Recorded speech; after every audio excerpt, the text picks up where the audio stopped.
All right, we good? Yep. All right, let's go.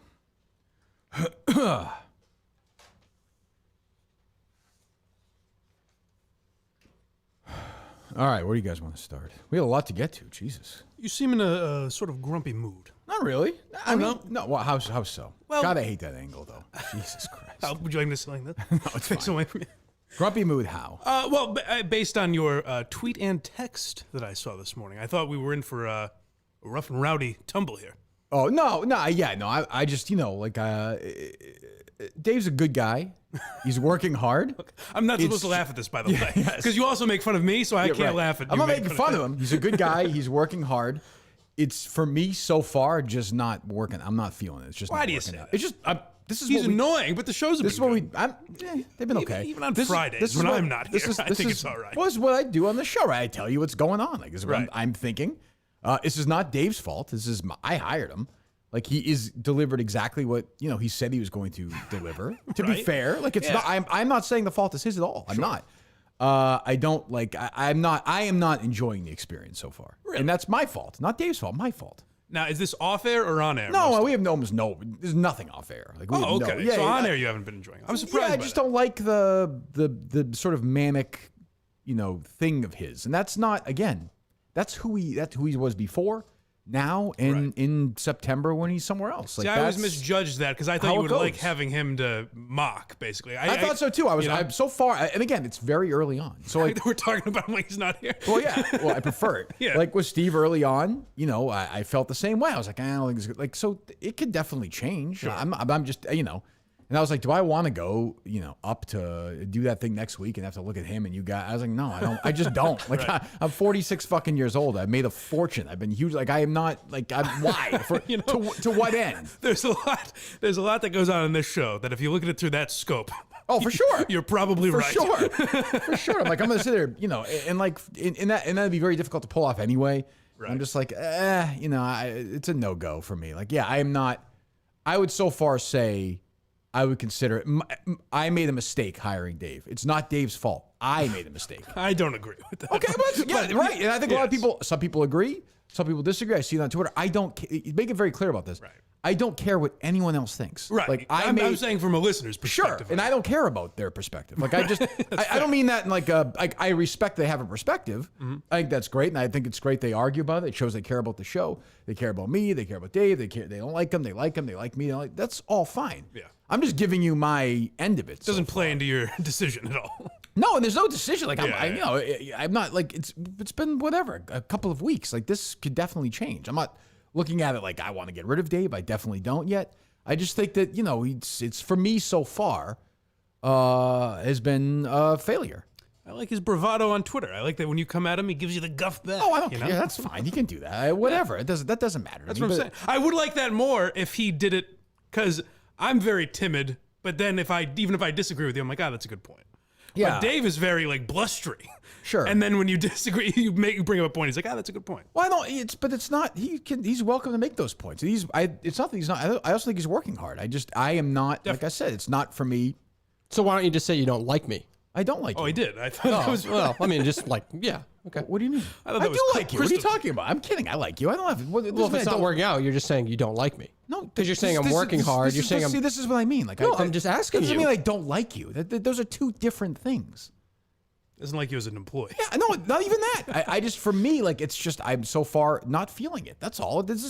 We're still in its infancy. I mean, it hasn't been a year, Yes. And I remember. right? I mean, when things happen so far early on that are in the bumps, wouldn't you say, well, we just started. This is just happening. These things can change. This can change. I mean, this is in the beginning of it, is it not? Sure. So then, what's the issue? No, I'm just asking you. I'm just asking you to. Do you want me to tell you if I like you or not? No, but I mean that's Well, just yes, you that's did. how it kind of sounds. Like you're just saying. I said I liked you like 20 times. No, I've said I that over the know. last I 2 get it. years. I get it, Well, but you I'm asked me, Dave. I get it. Okay, but then why'd you want to know? I want to know more of the explanation of why it's going wrong. I guess think I just laid it out. you said I'm doing what I told you I could do. Correct. Okay. And it's So just- what are examples of what? It's just too manic. Like, you're too, like the show with Whitney the other This is day. not was my just, kind of guy. Just aggravated me. I was like, he's just too on. Like, it's just too much for me. Like, I'll tell you what else. Like, things that, like, so we had our call with the lawyers the other day. I made it clear to Dave, keep your fucking mouth shut the entire conversation. Correct? Yes. Okay. So they talk. It's fine. I think Dave would agree. These lawyers were bending over backwards to tell me how much they liked me, right? Yes. Like they were, I think, afraid almost. They're like, I just want you to know, you know, I don't wear a suit and tie to the office. Like I wear a T-shirt. Just a cool guy. Right? Was that said, Dave? That was said. Yes. Casual Friday every day. You might baby. remember I sat down and had a sandwich with you in Woburn. Was that said? Yes. Yes. Okay. Nice guys. I like these guys. And I think in the course of the conversation, I made it clear, like my issue is not with them. Like like I said, lawyers are hired essentially To be nervous. to tell you not to do things. Yeah. Like if I said to the lawyer, hey, should I go on the air today and start the show and say that I'm not thrilled with what Dave's doing? It's like, well, you know, there's no upside to it. Like, what if Technically, he could file. yeah, he could yeah. he could say he's emotionally upset and so, like, you know what? I wouldn't do that. Right. That kind of thing. So we're done. Like we're basically done. And they're like, do you have any questions? First of all, he calls him Steve, and then he calls him the new Steve, I think, at one point, which was great. And then he said, You'll always be Steve to me. right. And he's like, does he have any questions? I'm like, oh, good. Dave's not going to say anything because I told him to shut up and we'll be done. They can be done with this conversation. And sure enough, Cullinane opens his mouth and asks a stupid, useless fucking question. May I hear it? Sure. He asked the guy, because they said, you know, you want to keep records of every correspondence we've had regarding Julie DeCaro for a lawsuit, potentially, right? Okay. Like if Dave and I have texted about Julie or if, whatever, there's been an email. And I would think, I don't know this. I obviously not going to delete anything, but I think the history of our correspondence might be, hey, did you have the DeCaro sound from that, right? Right. Correct. Yes.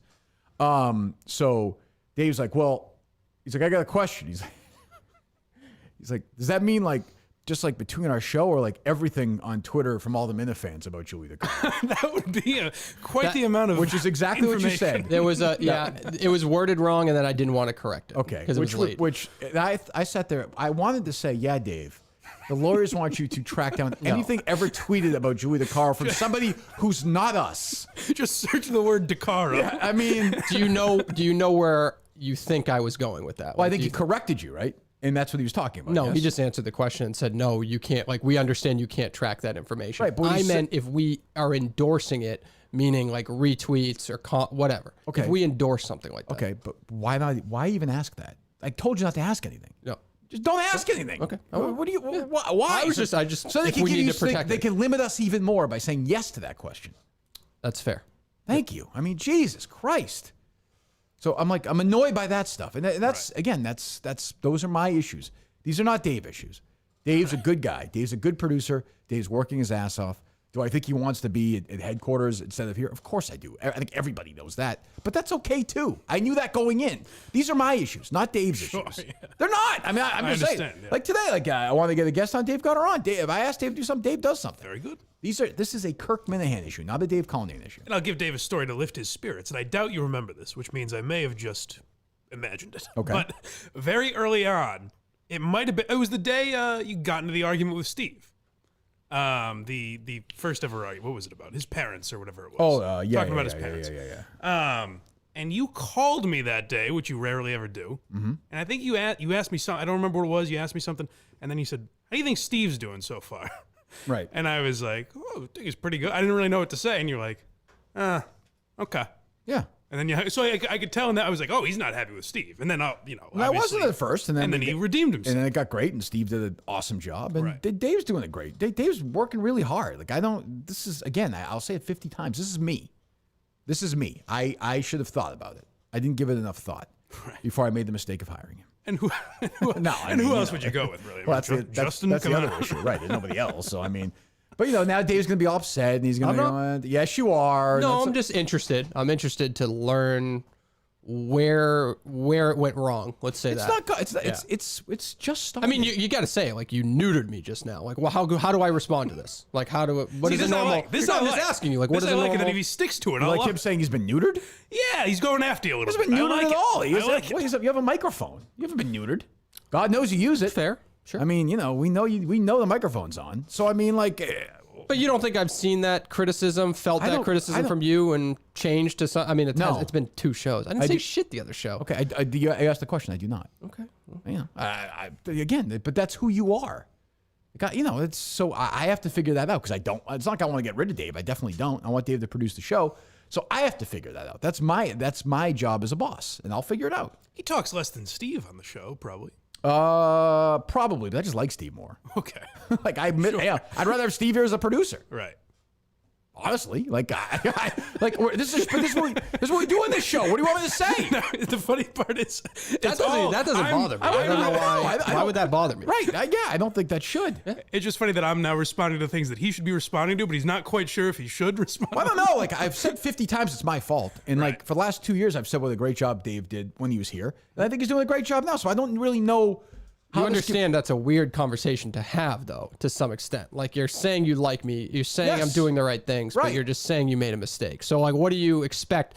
How should I, have a conversation You're with a loose glove. You keep the hand Just warm. keep doing your job, and I'll figure it That's out. what I'll do. Just keep doing. You're doing a good job. This is a Kirk Minahan issue. Right. I give myself credit here. I'm not. All right, so let's screaming at you. I'm saying this is me. Yep. I got to figure it out, and I will. I think figure it out. So do what you have to do next week, and I won't go. Why can't I help Justin from the outside? No, I'm good. I'm good. The last thing I want to do is go up there with you. I have no interest. No, in that. I just said go with them. No, I don't want to go with them either. Oh.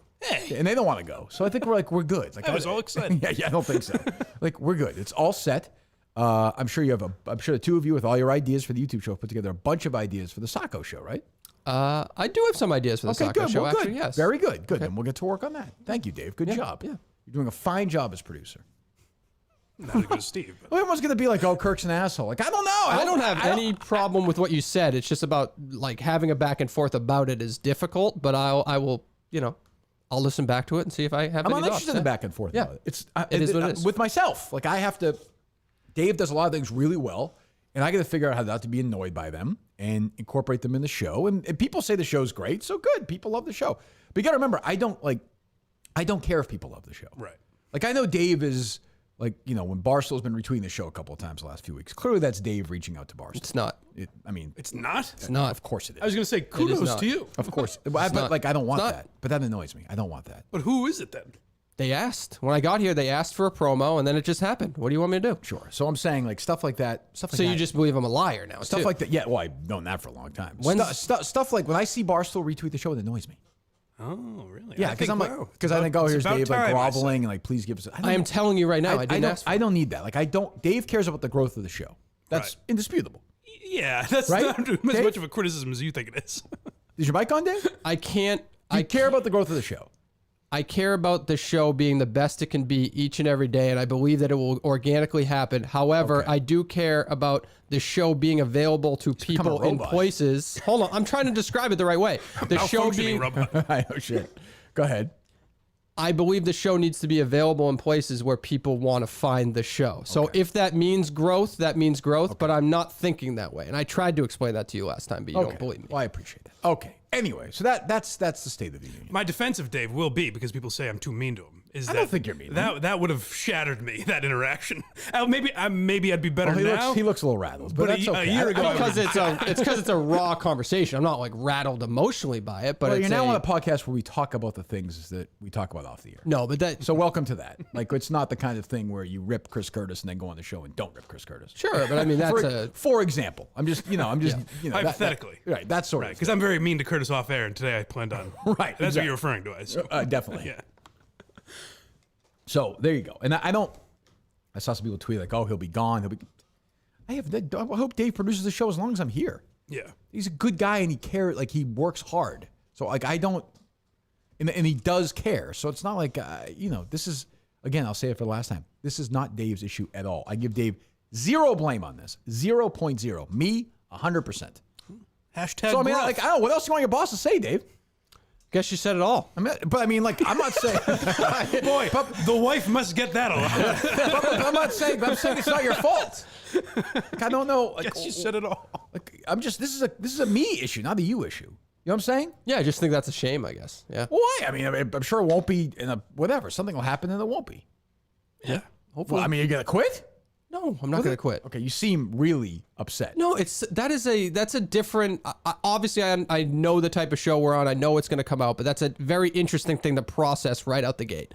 I thought you'd come in here and do your whole bullshit about the Barstool HQ stuff because that's what you retweeted. So that's what I was expecting. I was not expecting the. He sounds like he's gonna cry. No, this is the bad. It's horrible air. It's allergies and shit. But Okay, whatever. I do have allergies as well. I can back them on It's that. bad. Okay. Wow. Is it bad now? Usually, I know you get pollen bad. I get it bad, but this what is it now this time of year? It's the wildfires in California. All this shit going on. Yeah.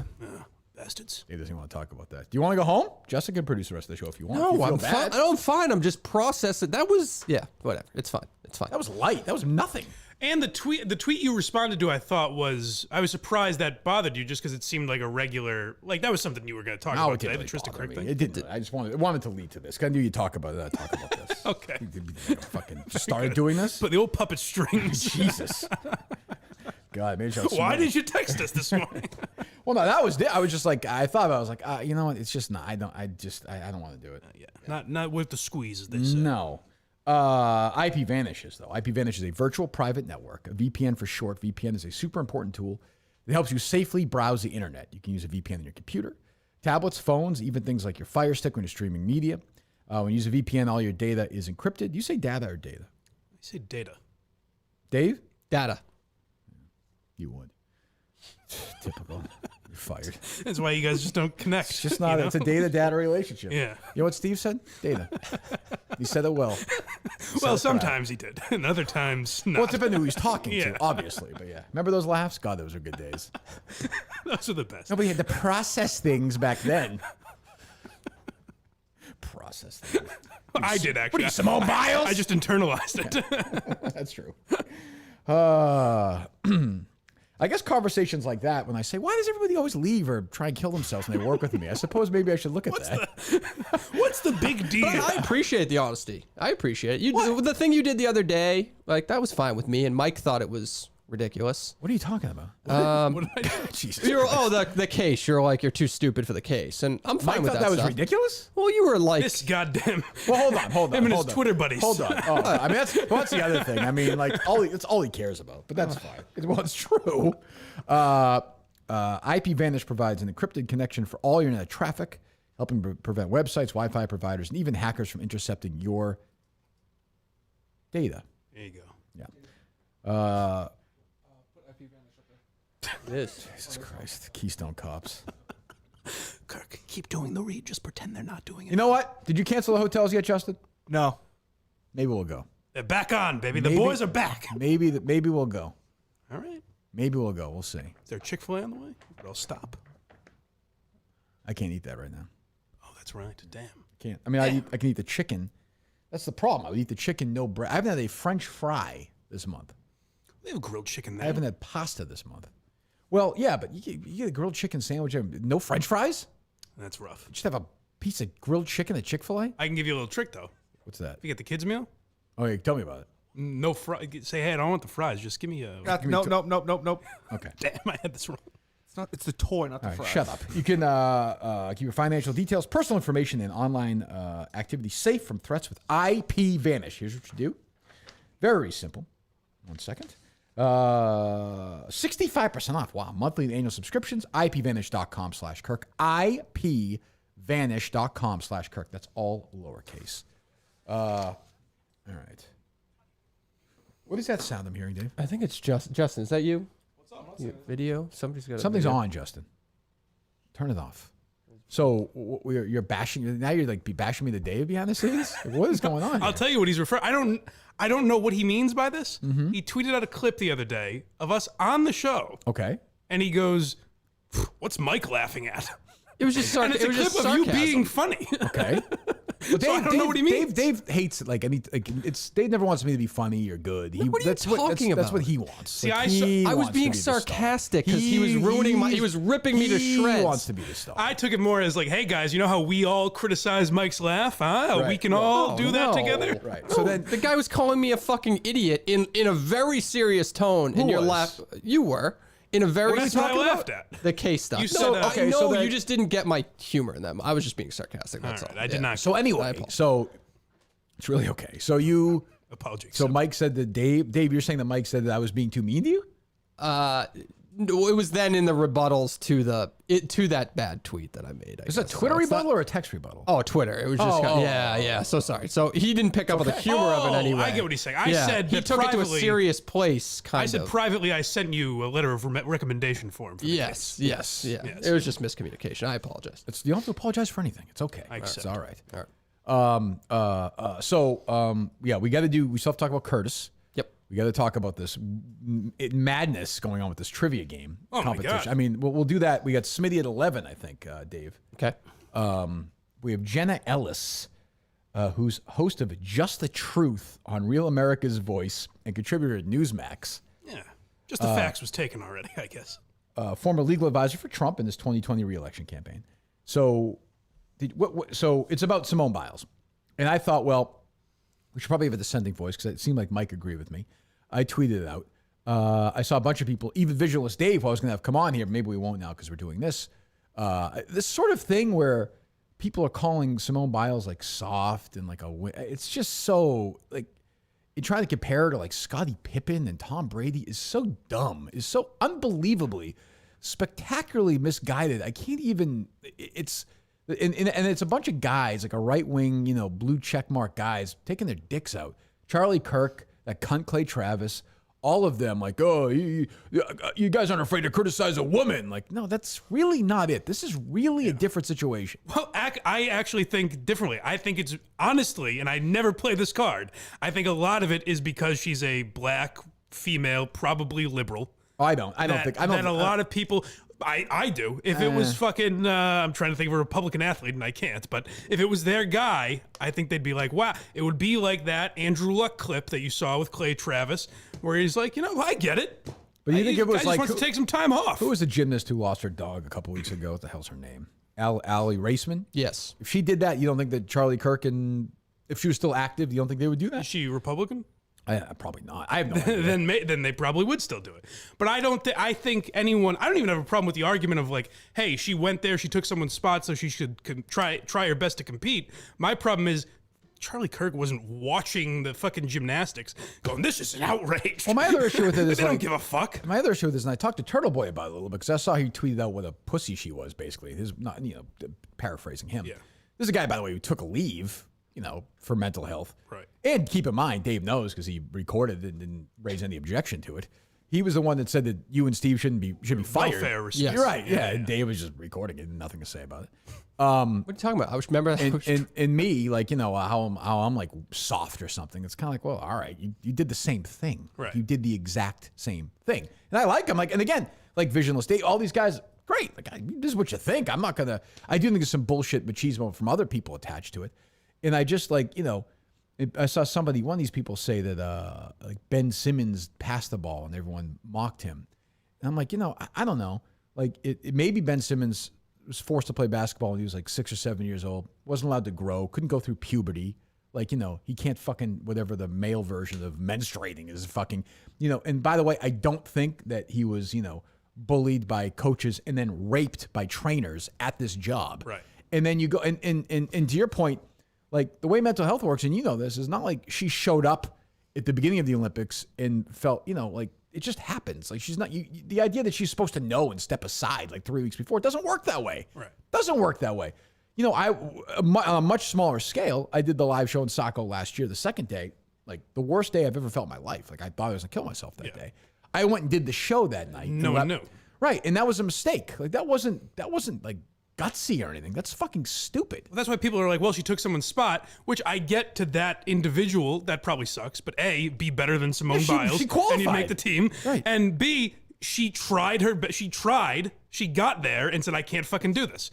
Well, I don't get what they... And the other thing, knowing that she was going to get drilled for this. Is the implication that she's lying? That's what I don't understand. Yes, the implication is, the implication I see is that, she's on a lot of magazine covers.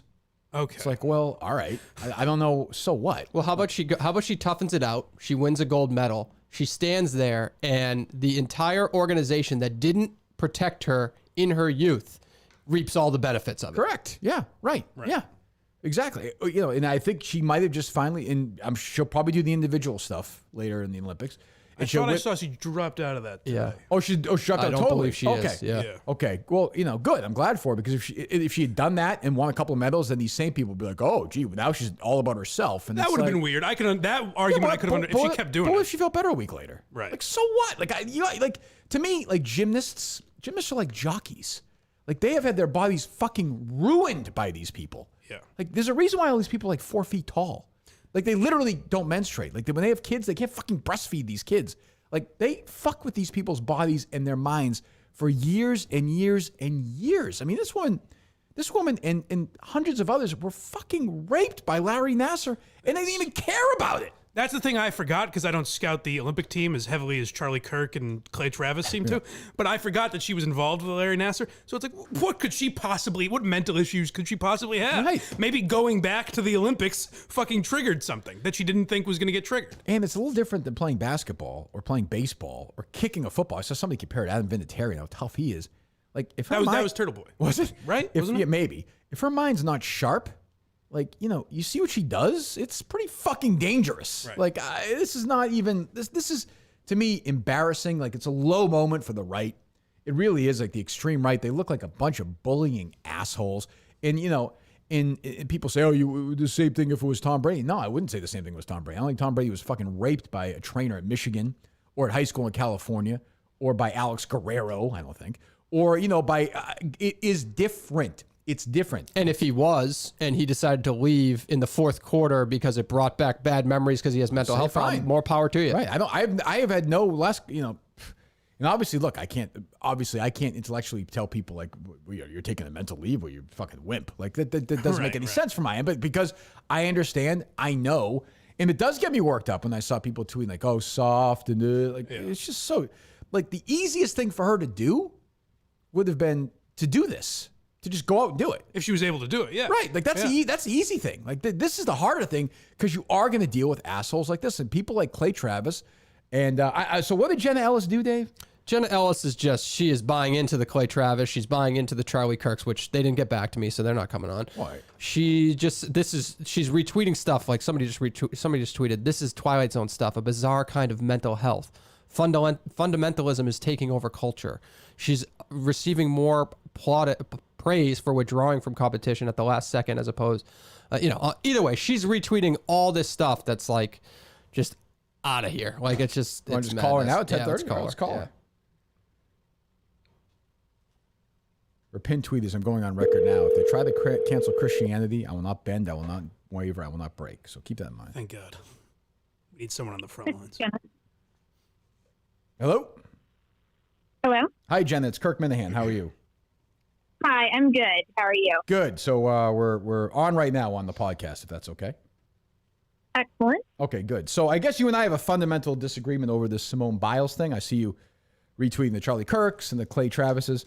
I look at it, and I was just talking about my show here for the last couple minutes. I think this is a woman who's been through a lot of trauma in her life. Mental health's a real thing. It's a real stigma. And I think yesterday, this is how it works. These moments happen. You get overwhelmed, and she didn't want to do it anymore. Yeah, and I think, you're absolutely right that there are mental health concerns generally.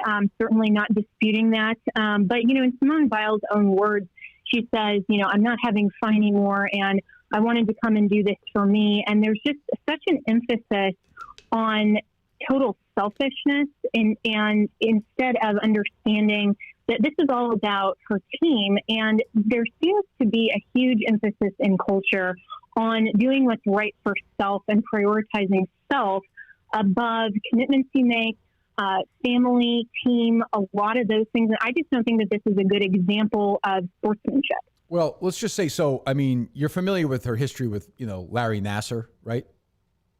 Yes, of course. And actually, I'm a survivor of sexual assault myself. Okay. So, yeah, well, I'm very sorry to hear that. So with her, I think that, and I do think, and I understand where you're coming from, and even from, other people were saying Tom Brady wouldn't do this, Tiger Woods wouldn't do this, whoever wouldn't do this. I do think when you look at gymnastics, the way she's been treated since she's 8 years old doing this, her body's been abused physically, emotionally, mentally for years. I can see, for me, gymnastics, the way USA Gymnastics has treated these girls, the way these girls have been treated by the Carolis over the years, the way their bodies have been ruined for years and years, I just think this is a totally different example than other athletes. Well, and I think that American gymnastics and certainly what happened with the whole Larry Nassar situation, absolutely is a conversation worth having. But I think that is, in this instance, a separate issue to the fact that she's already there. She is already willing to compete. She took the spot of someone else who would have been more than happy to be on that team and represent the United States of America. And so to say that she's not having fun and she wants to work on herself instead of finish what she started with her teammates, that's something that goes beyond just, well, let's look at her history. Let's look at all of this. She could have very easily said, I'm not sure that I have the wherewithal to compete this year, and stepped back before she even entered the game. But maybe she felt differently 4 weeks ago, though. That is how mental health works. I battle with it all the time. It comes, it goes, there's ups, there's downs. Like, I wouldn't be surprised at all if 2 weeks ago she felt one way, and then 2 days ago she felt an entirely different way. Well, and I'm not saying that she felt, we don't know that. No, correct. That's right. But at the same time, there is still the commitment that she made to her team. And so for the people who are lauding her, saying that this is somehow, totally courageous, that she stepped back I'm one of those people. I think it is, yeah. Yeah, and I would totally disagree with that. And I think that there are a lot of people that are very concerned that there is such an emphasis on this sort of mental health fundamentalism that is overtaking the culture, which was actually expressed in another tweet that I saw online from someone who posted an example from the New Yorker that said, this is the headline, "The Radical Courage of Simone Biles' Exit from the Team USA Olympic Finals." We are in this culture praising individualism and self over commitment, and I think that the left reaction to this is what is going into the absurd at this point by saying that we are prizing what anyone feels at any given moment over prioritizing commitments that you've made to your team, the job that you have, the mental grit that you have to have in order to compete. Imagine, and I know this is an imperfect example and it's not to draw a complete comparison, but imagine what our American soldiers go through. And if they just said, you know what, I felt like I could do this, but as it turns out, in the middle of, this battle, I'm just withdrawing. I need to focus on myself instead of my fellow teammates. We can all appreciate. It would probably save their fucking lives. Do you know when people kill themselves after going to war? Well, I don't get is like, mental health is, if you're somebody who's on the verge of, suicide, say, you have suicidal thoughts, you're ready to kill yourself. In your mind, the sort of mental health absurdity, you just want them to go to work the next day and toughen it out like John Wayne did? I guess I'm confused. Well, and I think I've been pretty clear. And so, maybe you have. Maybe it's me. I don't know. Well, no, and I think that we just have a difference of opinion here. But the opinion that I'm suggesting is that our culture emphasizes too much this focus on comfort, what we need. We have to have every circumstance designed to emphasize how we feel at any given moment, over and above sacrifices and commitments that we are willing to make. And I think we live in a culture that is coddling people who just say, well, I don't feel like it today. And whether or not, the extent of this, we don't know at this point. But I think that there is a dangerous cultural precedent to set when we are lauding Olympic athletes who simply claim, I'm not having fun anymore, start crying and claim mental health. I think you are minimizing what she's going through. I think you're definitely minimizing what she's going through, though. I think you're sort of using that selectively. I don't think it's as simple as she wasn't having fun and she started crying. Well, sure, she said that, but do you think it goes deeper than that? Or do you think she just said, I'm not having any fun anymore after training for years, going to the Olympics, going to Tokyo, being quarantined and doing this, and knowing that people like you and others, which I of course applaud, freedom of speech on social media, are going to criticize her. Do you think it's as simple as her saying, like, I feel sad today? Don't you think it runs deeper than that?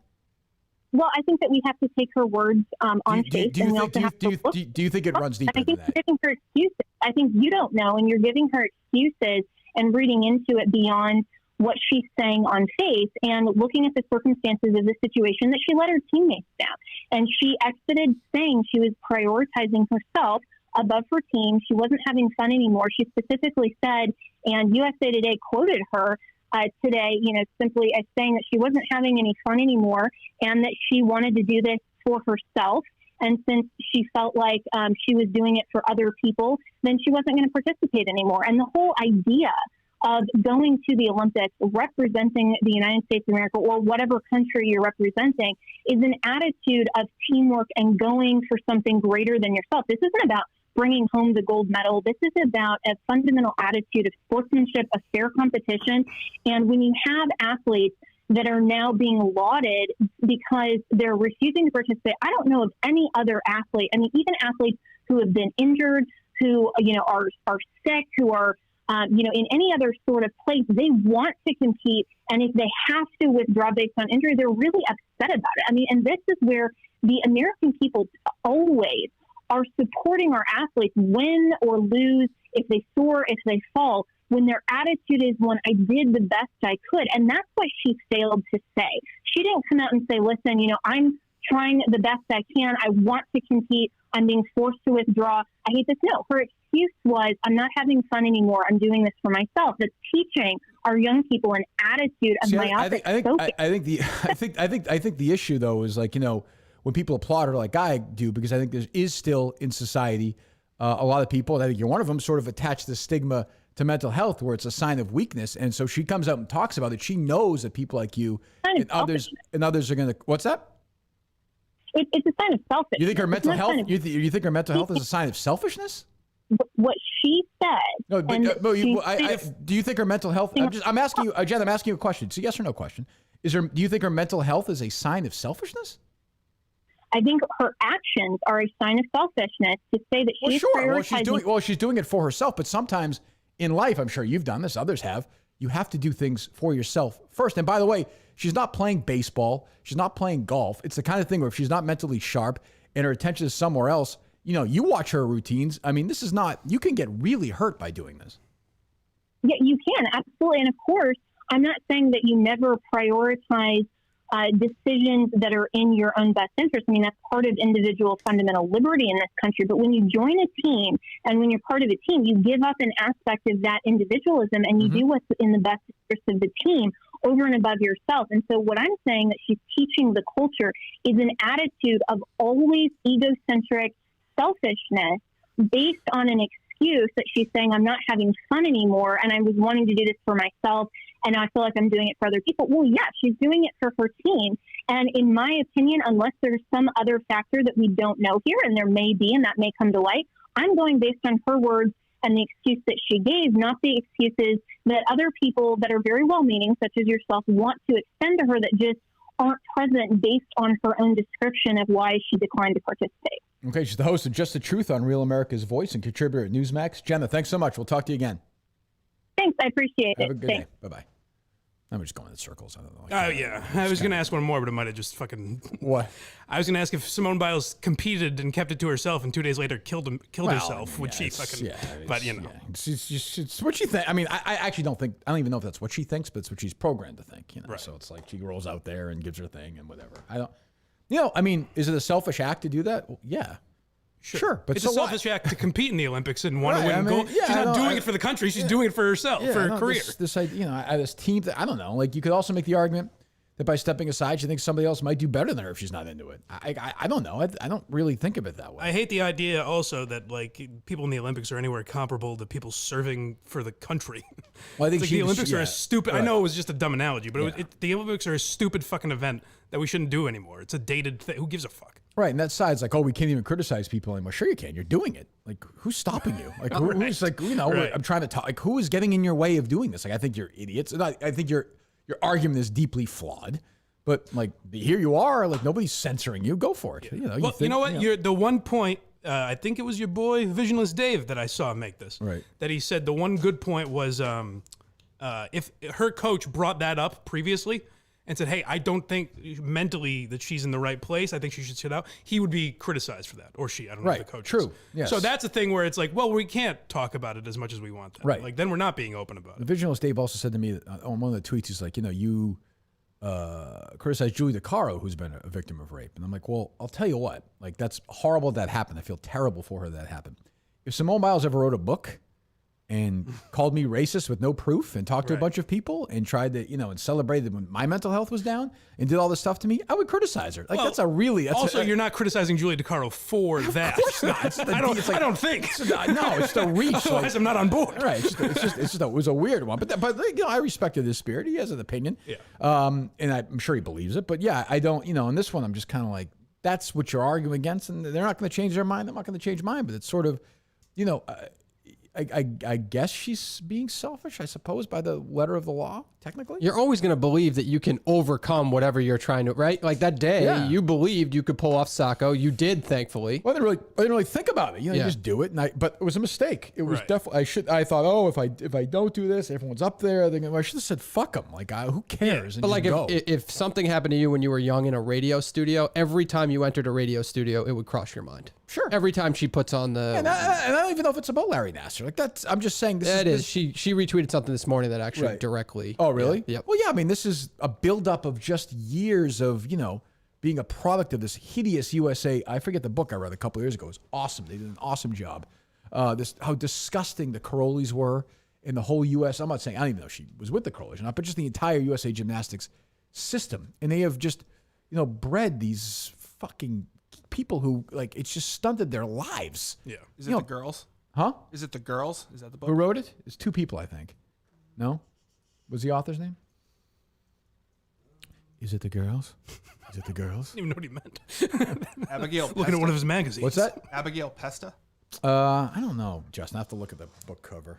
I fucking forget all these dumb books I read. But like if Simone Biles said hey, I just don't feel like doing it, and there was no mental health angle attached, then she should be criticized. If she showed up and then all of a sudden was like, I'm just not feeling it today. But the and idea... then if she did some magazine shoot that day or something, sure, yes, I would be. But my point is, God forbid So someone... start by believing, Justin. I'm sorry, Dave. Jesus. How dare you? Dan Murphy and John Barr. And What is a Girl Worth? Rachel Den Hollander, I think her name is. She was one of the, I read that one too. Both really good if you want to look at how these fucking girls are destroyed. And Jenna Ellis is, talking about the hopes and dreams of people watching on TV. And it's what the fuck? Who cares? Well, Jenna Ellis, is that her name? I think. Yes. Her and people like that, if Simone Biles or anyone else in that situation, God forbid, killed themselves, they would say, hey, we need a more open, honest discussion on mental health. But if the result isn't suicide, then you have people like her and Skip Bayless when Dak Prescott did something like this. Like, you have people that are like, you're just a pussy. So it's like, okay, then we shouldn't openly talk about it. It's also like, I think her idea is that now everyone's going to use this as some sort of crutch or an excuse. And this is the problem. This is kind of, and some will, by the way. Like, I'm not disputing that. But, this is the problem. So now people who are really going through it, like having real mental issues, and these are people I talk to all the time, see criticism like this and like, oh shit, maybe people aren't going to believe me. Maybe I shouldn't talk about it. Maybe I shouldn't do it. And again, I'm not saying that Jenna Ellis shouldn't, or Clay Travis, whatever, but I'm just saying that's part of the stigma that just, I'm amazed. I don't know, maybe just because doesn't bother me talking about it, but there's a stigma attached. It's still very real. And it's straight. Like, it's just like, you look at Simone Biles and it's not even disputable. This girl's been completely fucked with. Like, it's just, I don't know. You might say now she's wondering if she's stupid for even doing it, What's brave about ignoring your mental health problems and not saying it? Right, It's crazy. It's either even if you overcome it, like that's great. Like I'm glad, and hopefully it doesn't come and rear its ugly head later. That you know what I mean? Like if she battles through it and then all of a sudden a week later it pops up again. I don't know. I'm just saying either way, it's just Basically, they're saying you didn't give us a good enough story. Yeah. You were in your room with a bottle of pills and fucking rope, Yeah, no, what it is a chance for it's fake macho culture too, which is, and I mean, I don't know, like maybe I didn't want to debate it with her because she's just going to look, you can't have this conversation with people that extreme on either side. But if you're a soldier, and it's different if you're in the fucking middle of D-Day firing away, but if you're a soldier and you're like, hey, I feel like I'm going to fucking kill myself or lose my mind, I don't know. That's what I said. Yeah. Then yes, you should. You should go home. probably take a break at least, as opposed to shooting up fucking 30 people or killing yourself. Right. I don't know. That doesn't seem that. Now, I understand if you're in the middle of a war, it's different. I do understand that. But, I don't know if that's what the Olympics is, though. I don't really feel like it is. I don't know. Jesus. So I don't know. Milton's is the store for men and the store for the summer sale, which is going on presently. All your favorite brands are on sale. We know this. Calvin Klein, Ralph Lauren, Social Plaza Braintree, Chestnut Hill Square, Chestnut Hill. If you want to shop online, of course, you go to Miltons.com. Yeah, which, I got to make a Milton's appeal. Who do we still need to bring to Milton's? Carabas, I suppose. Carabas? Who am I forgetting? Somebody else we're going to bring there. Damn it, I forget. I don't know. We gotta get back out there for some more summer stuff. But if you're a guy, if you're looking for clothes for a wedding, if you're looking for a suit, you're looking for comfortable stuff, you're looking for golf stuff, go to even now for you're running. Oh, Ryan Whitney when you guys go golfing. That's true, Ryan Whitney. You go to Milton's. You go to Miltons.com, or if you're in the area, South Shore Plaza, in Braintree or Chestnut Hill Square in Chestnut Hill or online at miltons.com. Do that today, please. God damn it. Go to Milton's. Okay, so Monday night, myself, Pat, and Trysta Krick participated in trivia against the team of Tommy, Glenny Balls, and Smitty. Yes, right? two great guys. As always in this contest, every time, even the old days with Steve and Jared, I always fell behind early. Right. This was crazy, though. We fell behind 7-0 in this game. Almost insurmountable lead, it would seem. Almost insurmountable. You play by the rules. Well, I'll just say, let me just get the facts straight here. We won 13-11, okay? I contributed 7 of those points. Right. Jared Carabas, ironically, contributed 1. Right. And I believe Trysta contributed the other 5. I believe that was the point total. As I Pat didn't have any? I don't believe he did, no. Oh, I thought he threw a couple out there. Maybe I'm wrong. Maybe I am as well. But I know because I looked back, 7 points for me. So leading scorer in the game. I think it's just important to note. Bravo. Well, thank you. So when you're watching the game, like you're watching Jeff, you're paying attention to the and kudos, by the way, Jeff Lowe did not cry once during the game. Afterwards, it seemed like you might have. Very emotional.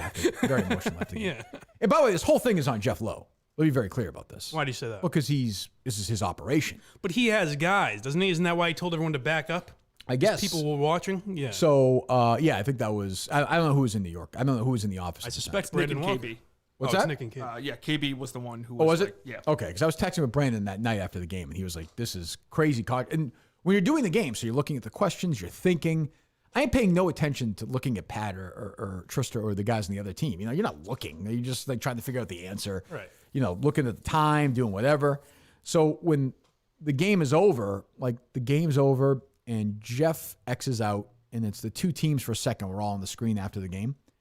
And I could see, I think it was, I will ask Smitty. He's going to be on with us in a few minutes. Smitty and Tommy are like, oh, geez, that running back and John Foster Dulles. And I'm like, oh, I know where this is going. Because I was like, oh, that is, it's interesting. So now the next day, the game goes on there. It's, I think, the most talked about game in the history of the dozen. I would think so. No, Very Oh, controversial. it looked like the Reddit comments alone. It had like 4 threads, and Yeah, it it's was just fucking crazy. Wild. I'm sure, which is great, So we got the win. We're 1-0. That win will not be taken away from my team, correct, Justin? I heard you say. Yeah, that is correct. The only thing that can be taken away is their loss. Okay, that's fine. Whatever. I don't care about their loss. We won the game. And then there are massive cheating allegations brought against Trysta by everyone at Barstool. Now, I think those reasons, there are 3 reasons for this. One, she's a woman. Yes. That's why I've submitted this. Yes. Yes. That's why I will not be watching that bowl game. Forget that. I am with my guy Stu very Mandel. good. What time is Stu Mandel joining us, Dave? He did not get back to me, Did not. unfortunately. Yeah, we'll get to that fucking shithead in a second. Systematic oppression against Trysta Krick is what this is. The people doing it don't even know. It's just, I don't even realize it. It's just Exactly. old, right. It's been ingrained in them. Correct. So one is that. 2 is no one likes her anyway. Right? And 3, she probably cheated. I mean, if we're Now, if we're really gonna rank the, I will say my eyes aren't great, so I can't tell on those videos. But I think it's typical hick like Brandon Walker comes in and says, "How's a woman going to get these sports questions there is right? some of that, right? Hey, listen, sweetheart, get back in the kitchen and quit answering these questions." That's the way he was raised. And It's then she pulls generational. out a couple of gems, and he says, "There's got to be cheating afoot." Yes. I don't know anything about college football. I have heard of Chubba before. I would never say Hubbard before. So what's the person's name? Chubba Hubbard. You would never say Hubbard instead of Chubba. So what is it like saying like? Oh, that's the problem. Like, give me People have? another like sports example of how that would be unusual. Like he's only known as that. You're saying? I thought she was mispronouncing it, and that was the issue they had. No, I'm trying to think. Oh, their issue is that she just said the last name, didn't recognize it. It would be like if Pele had the last name. Or Yes, something. nobody refers to him as Hubbard. I thought it was like Chuba Hubbard. I don't even know what that is. Neither do I. I've People were heard saying like, Chuba Hubbard. Obviously, I didn't know what it was. I'm not a sports fan, but I know enough about sport. People were like, any sports fan would know who that is. I don't know who that is at all. No, my line of is clear when you watch these games. Like 2003 or so before sports, I know everything. After, maybe I might get lucky, But same with music, fucking forget it. But she got that one. Then she had the other the running back from Ohio State. Is that who that is? That's Chubba Hubbard. Okay, who's the other? There was another college football question. I mean, Steve Francis, she had the bet college basketball. But I question? had that one. I answered that. She said, that's right. I knew that one. That 99, I knew that. I knew him at Maryland. I got Steve Francis and Tractor Trailer, by the way. I knew both of those, no issue. Double down on Springsteen. Got that. There was one that they heard her typing, or someone. I I'm think sorry, you're they heard thinking someone. of this one, decathlon. No. Ashton Eaton is a track and field runner. I think he went to Oregon. Okay. Okay, that is. So, do we, any I mean, hey, specific everyone knows that. Do we need a? What athletics event? Yeah. I think he's a decathlete. I was thinking that too. I don't know that. Okay, so yeah. So Yeah. I mean, What is a heptathlon? I've never heard I've of heard of it, but I didn't know. Yeah. I don't know anything about the Olympic stuff. So I think he was born May 3rd, 1976. are you interested in his personal life? Something I click right here. His father was a dentist. This comes from but I don't know. Put it this way, okay? There's smoke there, but Okay. But so what? Like, it could also be she didn't. Like, this is now. Exactly. This has happened under Jeff Lowe's watch. Whether Brandon Walker was accused of this, Casey Smith was accused of this. People in the queue. At some point, he's got to clean up his fucking mess. Right. Quit the crying. Quit the parties. Quit being carried around the office after every episode of the thing, and fix the fuck. I can tell you one person I know is not. You could fucking put my. I don't care all day. I moved back. I don't.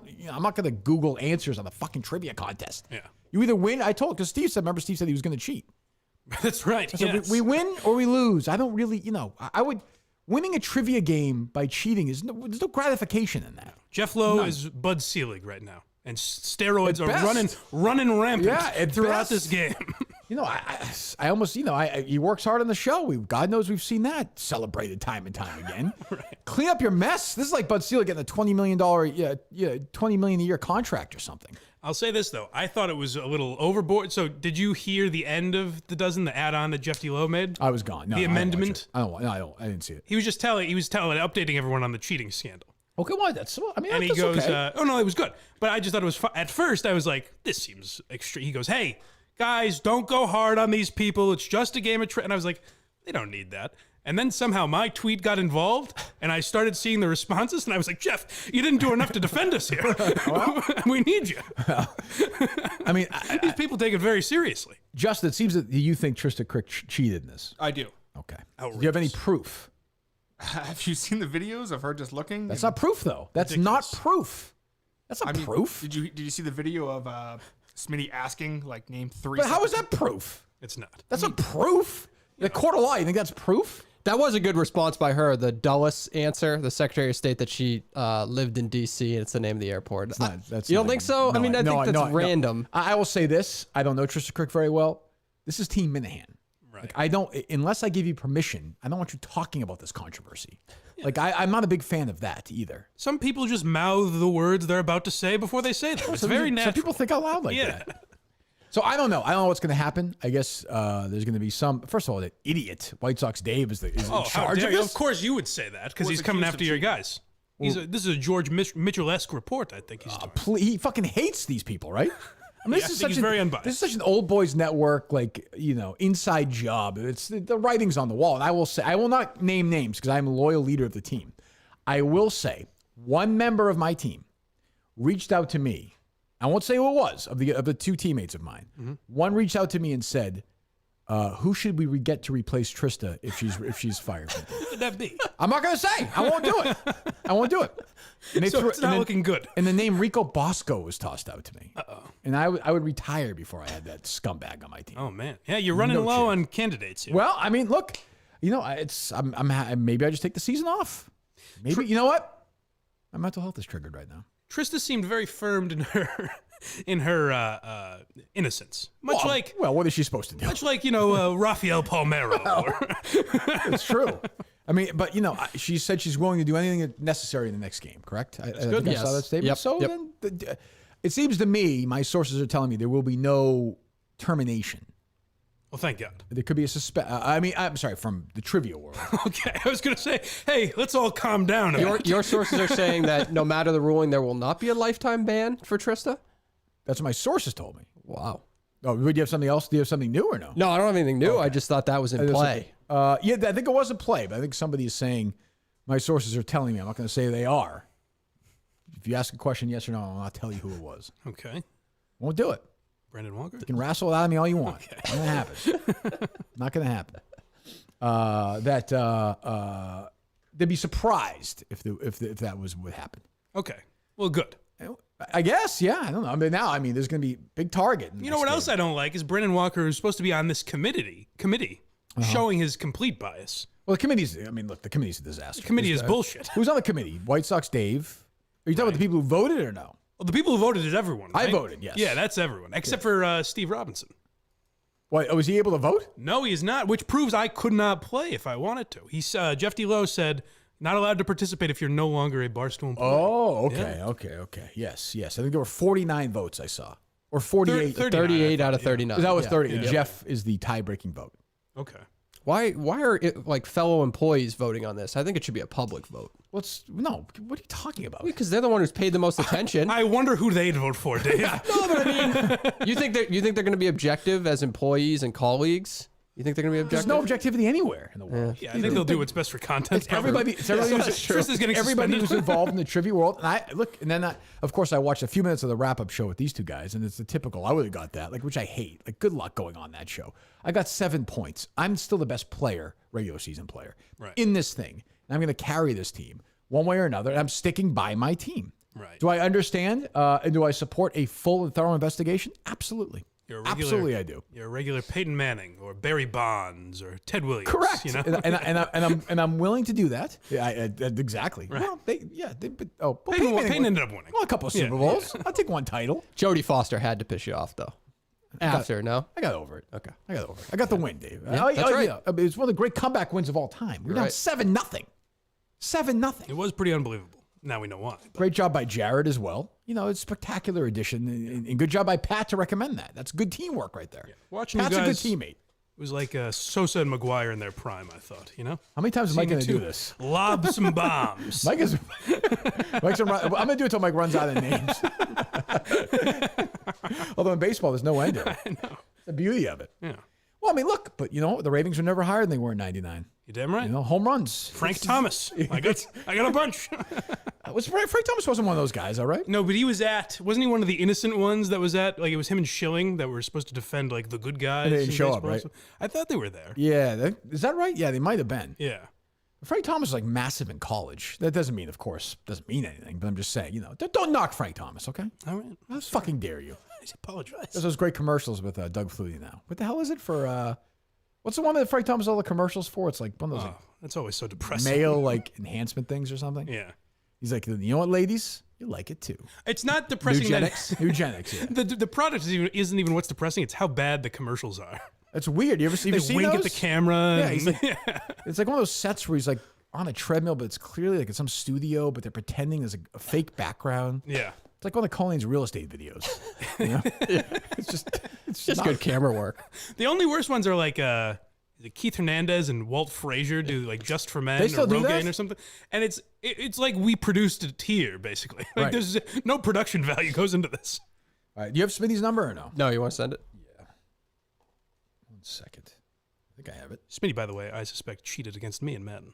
So we got that to throw in him. what? In Madden. We played in Madden. We got to get to that. Yeah. 1 second here. No other way he could have beat me. That was last time you were there, right? Yeah. I was thinking back in the old. I'm all fucking confused here. I'm trying to book this big guest. I'm sorry. It's okay. Christ.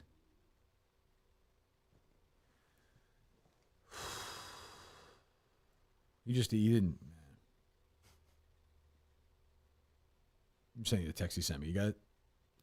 Yes. Yeah. All right. And obviously, he's a big rival, correct? They have some rivalry that was dating Him back. and Trysta? Yeah. I think she pretty much does with everybody. Seems like it. Seems.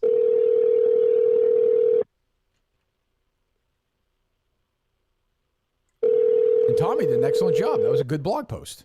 I don't know if you read it or not. And I didn't. Guy's good. Good writer. Passed. Good man.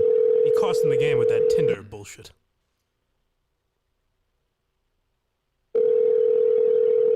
That was a big swing, I will say that. Yeah, he was so focused on Tinder. He was. He was very... Our call has been forwarded to an... Snubbed. Jeez. I'll text him. All right. Call him Adam if he calls back and show him who's boss. He doesn't like that? Adam. Is he one of those guys who actually doesn't like that or not? I don't know. I'm sure he's fine with it. Oh, here you go. Oh, he's got that right. Hey, what's up? There we go. That hey, was good. Hey, what's up? Hey, Kirk, how we doing? How are you doing? I'm well. Good. I am well. Congratulations on your victory Monday night. Oh, no. You can't do that. You can't. You know, I look. Here's what I said. I'll say it to you. I'd say it to Tommy. I retweeted his blog. I thought he did a very good job on the blog. To Glenn, anybody. I support a full and thorough investigation into this. I am concerned the people doing the investigation, though. Is that a fair concern to have? That's fair, but I don't think that it will hold up judging by the facts. Now, I don't know if Trysta Krick cheated. I am fully for her being judged by her peers. I think what Tommy wrote was extremely fair, just presenting the facts. I was listening to you guys a little bit before. The Chuba Hubbard, it's not Chuba, it's that's what I Chuba thought. Hubbard. Okay, so I don't know who that is, Smitty. Like I have no idea. Obviously, I have no idea who that is. Yeah, it's not the easiest answer, but it's the fact that she answered it with like 5 seconds left to go, and she said Hubbard. And I'm not the biggest college football guy either, but how it was explained to me is if you know that answer, you say Chuba. You don't say Hubbard. That. I don't know who that is, but everyone said that. But is that okay? Is that definitive? That is equivalent. That is equivalent to answering a question about LeBron James, and then when you ask what's the first name, you say LeBron. Yeah, okay. Well, it's not great. I agree that's not great, but again, I can't. That's not if I'm on a jury. That's not convictable. I can't do that there. My issue is there needs to be. This is not Trysta Krick in a way should be applauded because she's now opening the conversation. This is a Jeff Lowe issue. He needs to fix this. He needs to fix the widespread cheating going on all over the place, whether it's people put their hands in the air, take them to their fucking face, do whatever you want, but don't even allow this to happen. Don't open this door. Kirk, if you're going to cheat, you're going to find a way to cheat. It's not just true. the way it not is. True. I think Jeff. I think that's true. With the resources that are available, like what are you going to do? Hook up Trysta Krick into like a 360 studio every single time? She's not worth that resource. But he is. That's a fair There needs point. to be a badge of honor and a code in the dozen here that goes across the entire platform. And I agree. All the evidence is circumstantial. That is actual evidence. It's like the dullest answer that came out of nowhere when she was asked the next day, just name one Secretary of State of all time. Just one. Clinton, Kissinger, all the way back to Jefferson, Colin Powell, Condoleezza Rice. She couldn't do it. Dulles was the only one she knew specifically. Is that a coincidence? Of course it is. That would be like her when you answered Shackled and Drawn, which was impressive, by the way. I listened to Wrecking Ball maybe like 3 times over, and I would never pull that one out. Thank you. That would be like, Jesus Christ, my dad's fucking in. Your dad's fucking you? Is that what you just said? You just said, Jesus no, Christ, my dad's dad's calling me. Oh, okay. I was going that is a controversy. Okay, well, fine. No. That would be like you answering Shackled and Drawn, and the next day asking you to name one other Springsteen song and you not being able to do it. That's what Collins come does on. best, yeah. What are we doing? Right. Well, okay. So, but you would agree that clearly, while I understand what you're saying, I would say that you are heavily biased here. A, because you're on the opposing team, and B, that you hate Trysta Krick. Oh, no. I am on the record. Go ahead. Saying that I don't hate Trysta Krick. I'm a team player here at Barstool Sports. Kirk, he is a very talented, creative, and original member of Barstool Sports. I don't feel that way about her, and I don't. She's on my team. I don't feel like she's creative and talented. I mean, let's be honest. That's your opinion, Kirk. Okay, that's your opinion. I'm very happy to be co-workers. I'm very happy to be co-workers with Trysta Krick.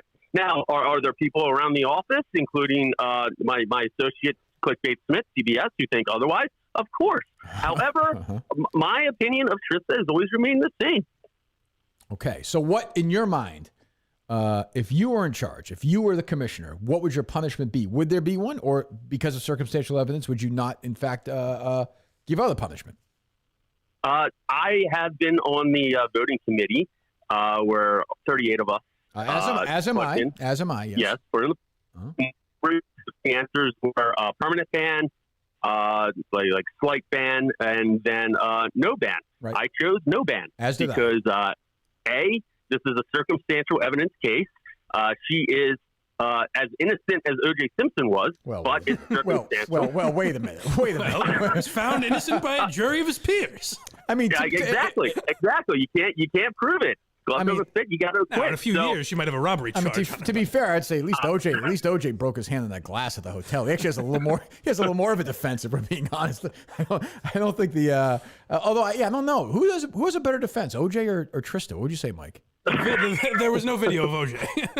The videos, I can't make it out, but I hear the video is a tough It one. would almost be like the video version if OJ were around would be like the murders, and then like he'd be like, "Where's my Heisman Trophy?" Or like, "Where's that Naked Gun 4 script? Are we making that movie?" And then he just walked out of the. He walked out.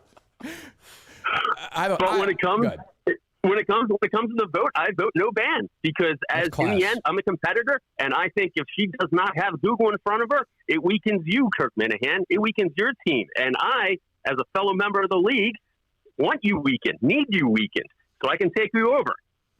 Is she willing to submit to a vetting of her search history? I think that's the only way we get to the bottom of this. I'm sure she's. She's with deep state and intelligent to let any loose ends around like that. All right, fair enough. Where? So yeah, I can't even. I can't even. She was not in the. Obviously, she wasn't in New York in HQ for the trivia, right? No, but however, she does live in Manhattan, and I did see this. I did see this. Yeah. So the most actual factual evidence out there that's non-circumstantial is White Sox Dave, of all people. That barnyard animal got access to Google Analytics and discovered that there was literally only one search for the Olympic swimmer, whatever his name was. There was like one search for Dulles. There was one search for Heisman Trophy winner, like 2019. And it came from Manhattan at like around 7:30 to 8 o'clock. That's not great. Maybe there's just a curious guy out there who enjoyed the dozen. But is there a chance that somebody watching the dozen was actually Googling all those things? Well, not Monday night. It was not live. It was not live. Maybe KB was doing it. Okay, look. Like I said, I am open to a full and thorough process, and whatever decision makers make. As somebody who's a competitor in this, I suppose I have to respect that decision. I mean, I think that seems reasonable. I don't know if they're going to have us play each other next, or if they're going to have. I don't know what the natural next. I mean, I would assume you would want that loss wiped out, though. No or no? Oh, of course.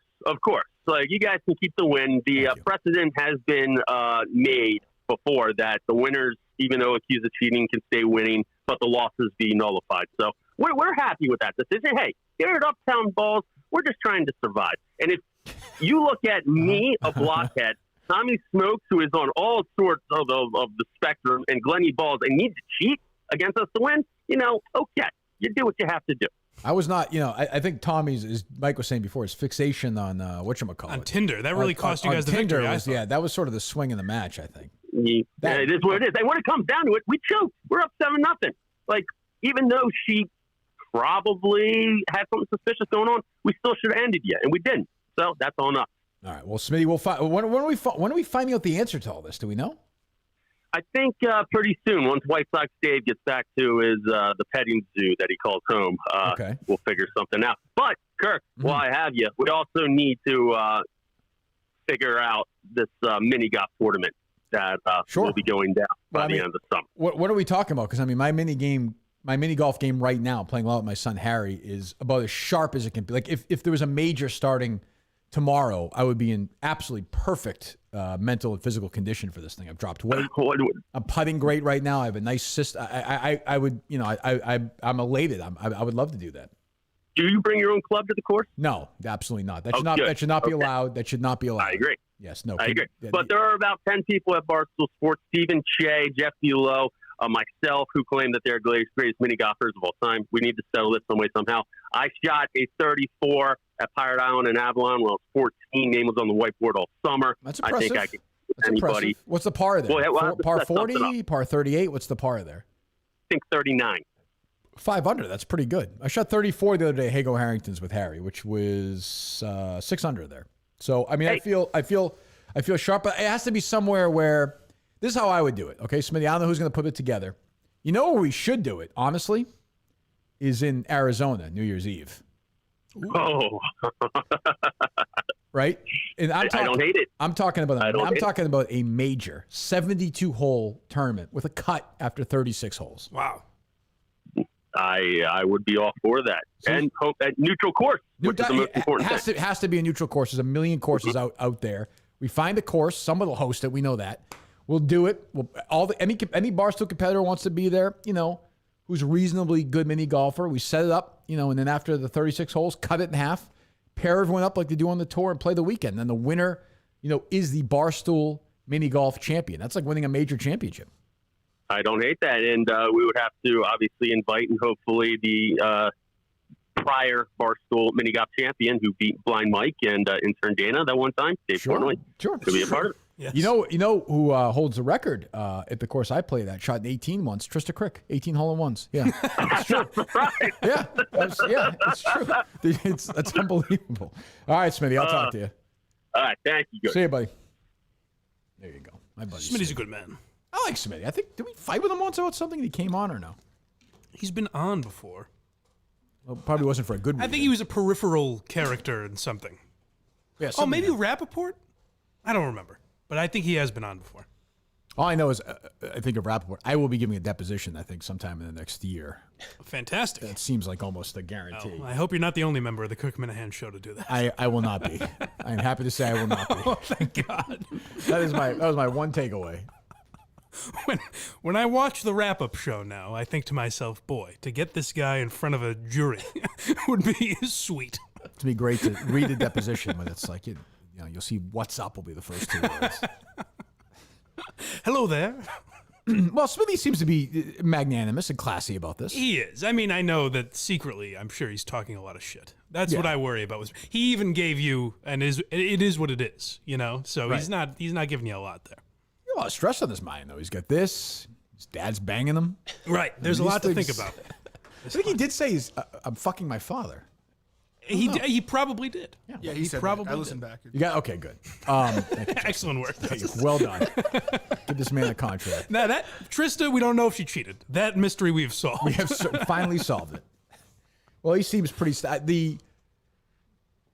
I saw White Sox Dave. Is that real?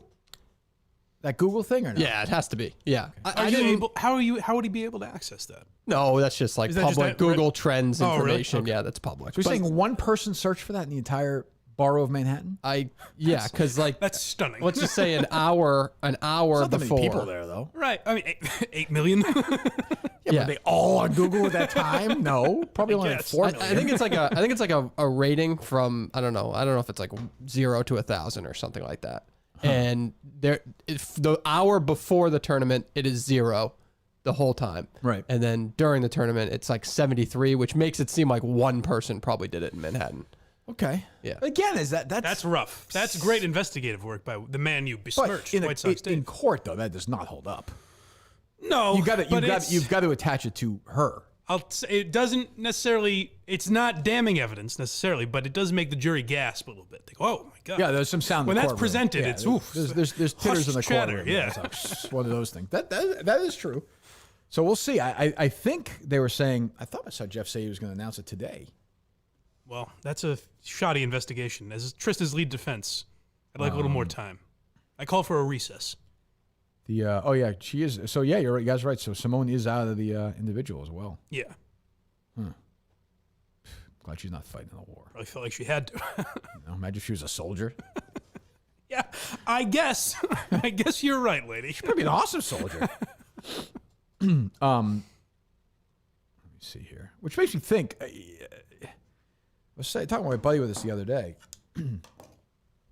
Saving Private Ryan is while very effective and powerful, is really miscast in a lot of ways.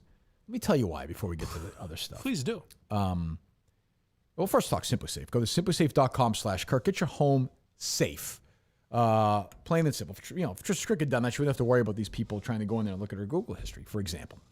Highly trained security experts ready whenever you need them, whether it's during a fire, burglary, medical emergency, or even when you're just setting up the system, which, you can do when it comes to your house after a week or so, it's 10 minutes. It's 15 minutes at the most. I did it. You can do it. And these people all the time, their only job, 24/7, 365, is to keep you safe. This is what they do. They do it better than anybody. Go to SimpliSafe.com/Kirk today. You customize your system and get a free security camera. You also get a 60-day risk-free trial, so there's nothing to lose. That's SimpliSafe.com/Kirk. SimpliSafe.com/Kirk. Do that today. I'm going to urinate here for a moment while Mike, Dave, and Justin talk to you about Saving Private Ryan. Go ahead. Wow. Have we ever done this? So Saving Private Ryan was actually the first rated R movie my father ever showed me. Is that right? Yeah, it was in 4th grade. He's like, I want you to watch something. Really? What was the first porn he ever showed you? He never showed turn. me porn, but one time he was on my iPod Touch and he found porn. You started jerking off? No, he let me know, and it was very strange. He let you know? Yeah. It was, Hey, How Justin, old were you? Found some porn on here. iPod Touch was a long time ago. I think I was like 13 or 14, and he was like, it was something like lesbian, like leather shit. Oh, too. yeah, It you're was- all man. It was Lesbian leather shit? No cocks in my porn. But yeah, no, Saving Private Ryan is the first. I only watched the first scene. I mean, D-Day.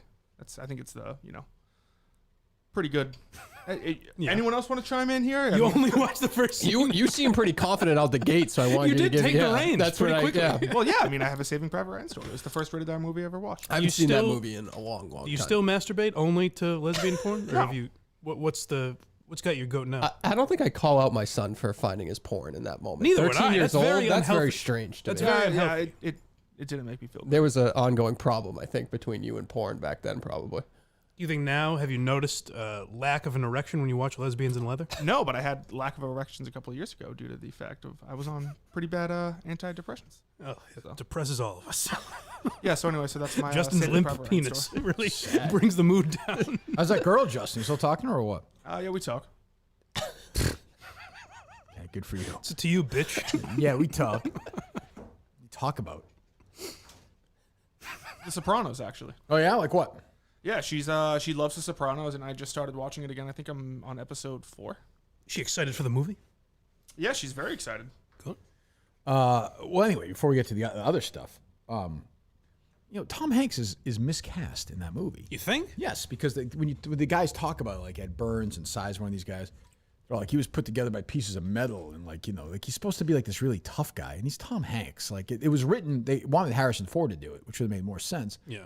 Like, and when Tom Hanks says he's a school teacher, you're kind of like, yeah, I could see him as a school teacher. But was he as Tom Hanksy as he is now? Like now, Definitely. This was after Forrest Gump. Oh, right. This was after Apollo 13. This was after, like, he was like America's. He was never more that. I guess I'm saying if you wipe out the Tom Hanks image, like he was good in the movie. Yeah, he's fine in the movie, but like you never like think, oh, this guy's a real. He's not like Clint Eastwood. I don't know. I always bought it as a kid. I think it might have been the first Tom Hanks movie I saw. He's great in it.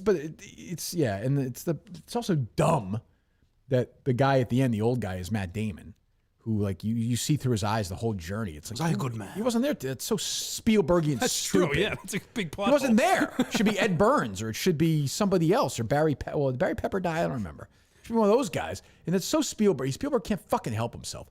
The movie should start at the fucking battle and end when Tom Hanks has earned this. That stupid thing with the old guy. Doesn't he salute the fucking Tom Hanks' thing at the end?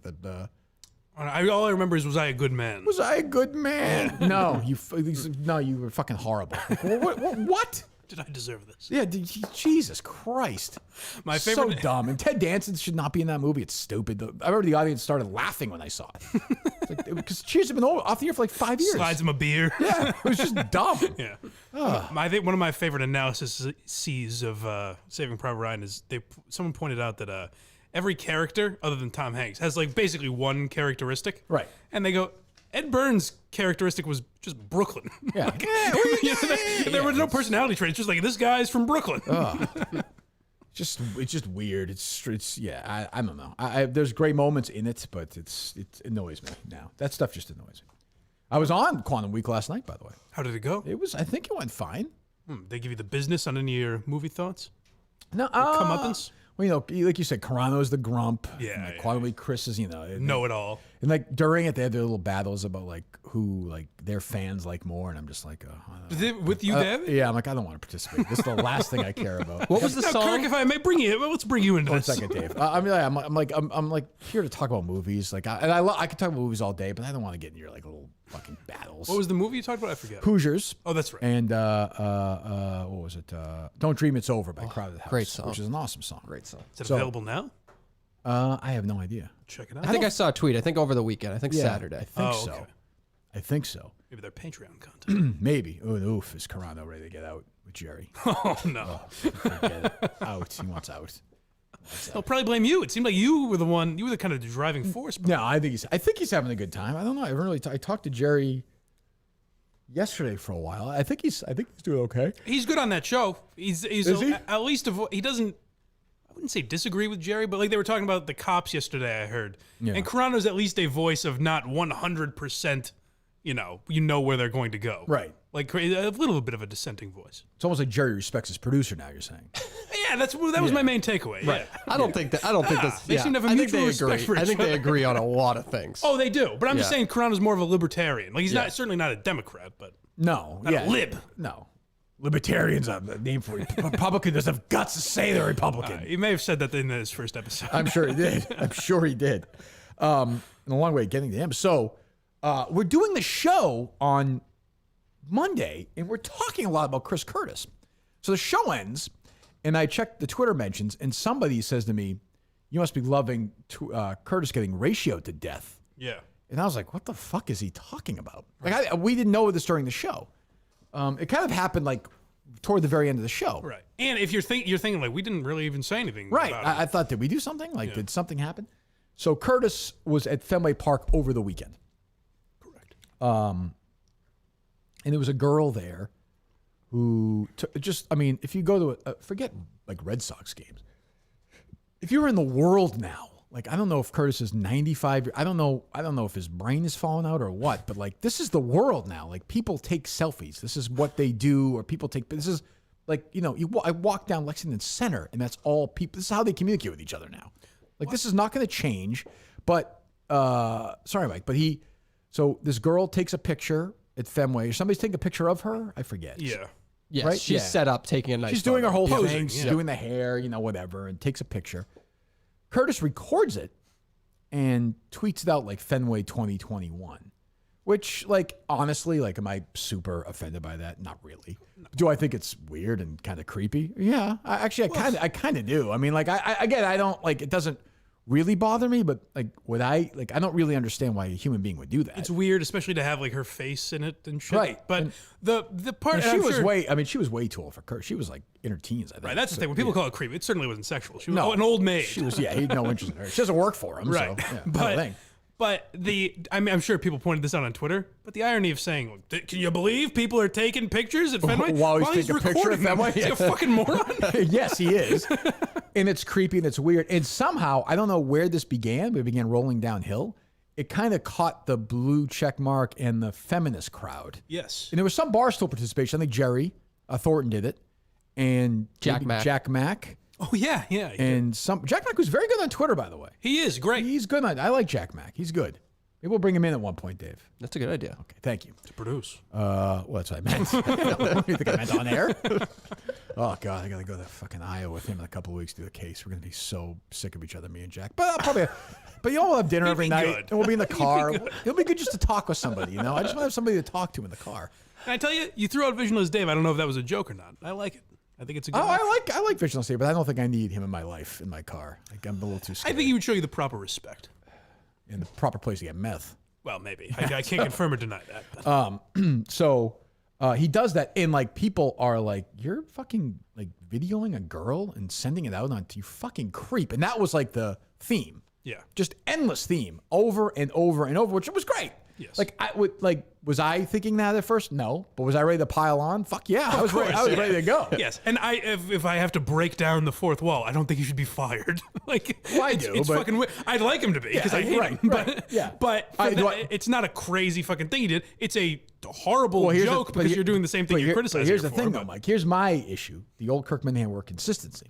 Yes. If I did that and the blue checkmark crowd got crazy, got some steam, the Red Sox, the Globe, they would not be happy about it. Like, this is an EEI employee at Fenway Park videoing a girl and tweeting it out. You think the Globe might call you a creep for doing that? Yeah, or the Red Sox might have an issue. So I reached out to Sam Kennedy and Linda Pizzuti for comment. They did not respond. My only thing I can get from that is they don't care about the safety and protection of one of their people. And we should call Sam. Sure.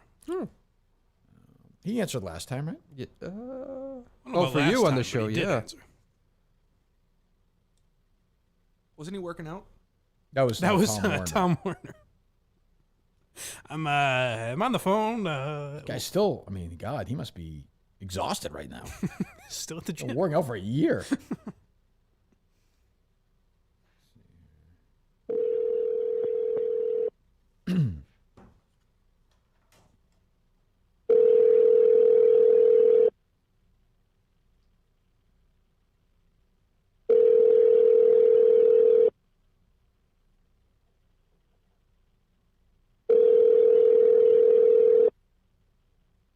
Oh, well. So, no response. And I was just curious, like, so Curtis's biggest problem, of course, when he tries to do whatever, we'll play some sound, is he deleted them. Right. So that means he was wrong, right? Yeah. So I'm trying to figure out, I know Curtis well enough. I don't think he deleted them himself. So I'm just curious in the EEI, how the world works over there now. Who tells him to do that? They don't have a program director. Maybe it's that guy, Tim Clark. I have no idea. Maybe it's Hannon. Maybe it's somebody. I don't know that. But somebody told him to because he deleted it. I also don't get what that does. Does Like, nothing. now It everyone knows does it's out nothing. there. It makes you look worse. Yeah. It does nothing. And also, it ruins when you try to mock everybody else about it the That's what I'm next saying. day. Oh, It what are you ruins gonna the call entire me out tone. on that? Exactly. Yeah. Call Curtis again. Dave. I'm sure he won't answer, but use it. I don't know. We used to have our Steve's old South Carolina number. I could do it from this, yeah. But that's what I'm curious about. Like, why delete it if it's not a big deal? Right. If it's this thing where you're mocking the fans or the listeners for calling you out on it. Right. And yeah, I mean, I totally piled on. I was hoping he was gonna get fired. Of course. I mean, like, what are we fucking talking about here? Right. Like, my goal is for that station to go down. I mean, not that it matters if he's there or not. But the amazing thing, I basically made this point on Twitter, but like he ignored the entire Lucy Burge thing. They never once brought it up. Never once. And I know that he acknowledged it behind the scenes. Like was making jokes like, oh boy, I'm having a great day and shit like that to people. Right. So he's aware that it happened, didn't acknowledge it, but then acts like this tough guy, like he's the swinging dick around Entercom. Right. He's on the 12th place morning show in Boston. He probably just won't answer any calls at this point. Your call has been Yeah. Let's call Entercom and see if we can get Timmy Clark on the phone. I need some answers on this. Timmy Clark. Because I don't really, I don't understand it. Yeah. I just don't understand why they were deleted, and why they haven't responded. A lot of people, I don't know. Right. Because they think it's bad, obviously. Yeah, but they think it was creepy if they had him deleted. Right. I wonder if the Red Sox don't care. Probably not. I guess not. Good for Curtis. Right. But, this is what happens. This is what I find interesting. This is what happens when deals are struck between the Globe and EEI, and not like signed contracts, kind of wink, wink. You leave us alone, we leave you alone. Yeah. So when stuff like this happens, nobody writes about it. It's an easy one to write about. And I was, because I would have thought it was they don't want to give you the satisfaction, which it often is. And that's kind of what I thought. I was like, oh, Jack Mack's watching the show, I guess. Our Boston station And going after Curtis. Right. And then I realized Mikey it was a bunch Fowler, of too. people I think it was the talking other about one, it. right? Yeah. Mix 104.1, Big 103, and WAAF HD2. The operator is currently unavailable at this time. If you know your party's extension, dial it at any Just time. have an operator or there. press 2 for We are dial by clamoring name. for help. We're hanging on by a thread. I used to have the biggest grump, this woman who was the I will ring. front Oh, desk. I know who you're talking about. MJ? Was that Yep. Oh, Very God. unpleasant. Unless she needed something from you. All right, dumped all the candy on her desk once. I was so mad at her. I just left. Did I ever tell you the Crackles story? She used to have the crackles there. 1 second. I've heard. Not that he's going to answer, but.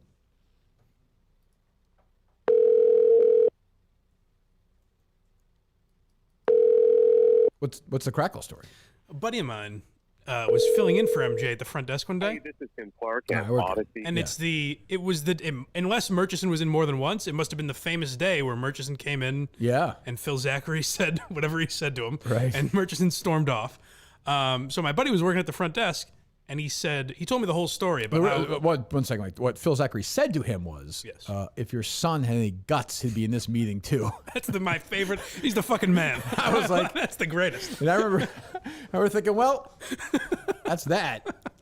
If that crosses your line, then No, I thought it was great. no, I know. But I'm saying if even you're like, all right, that might be a little much.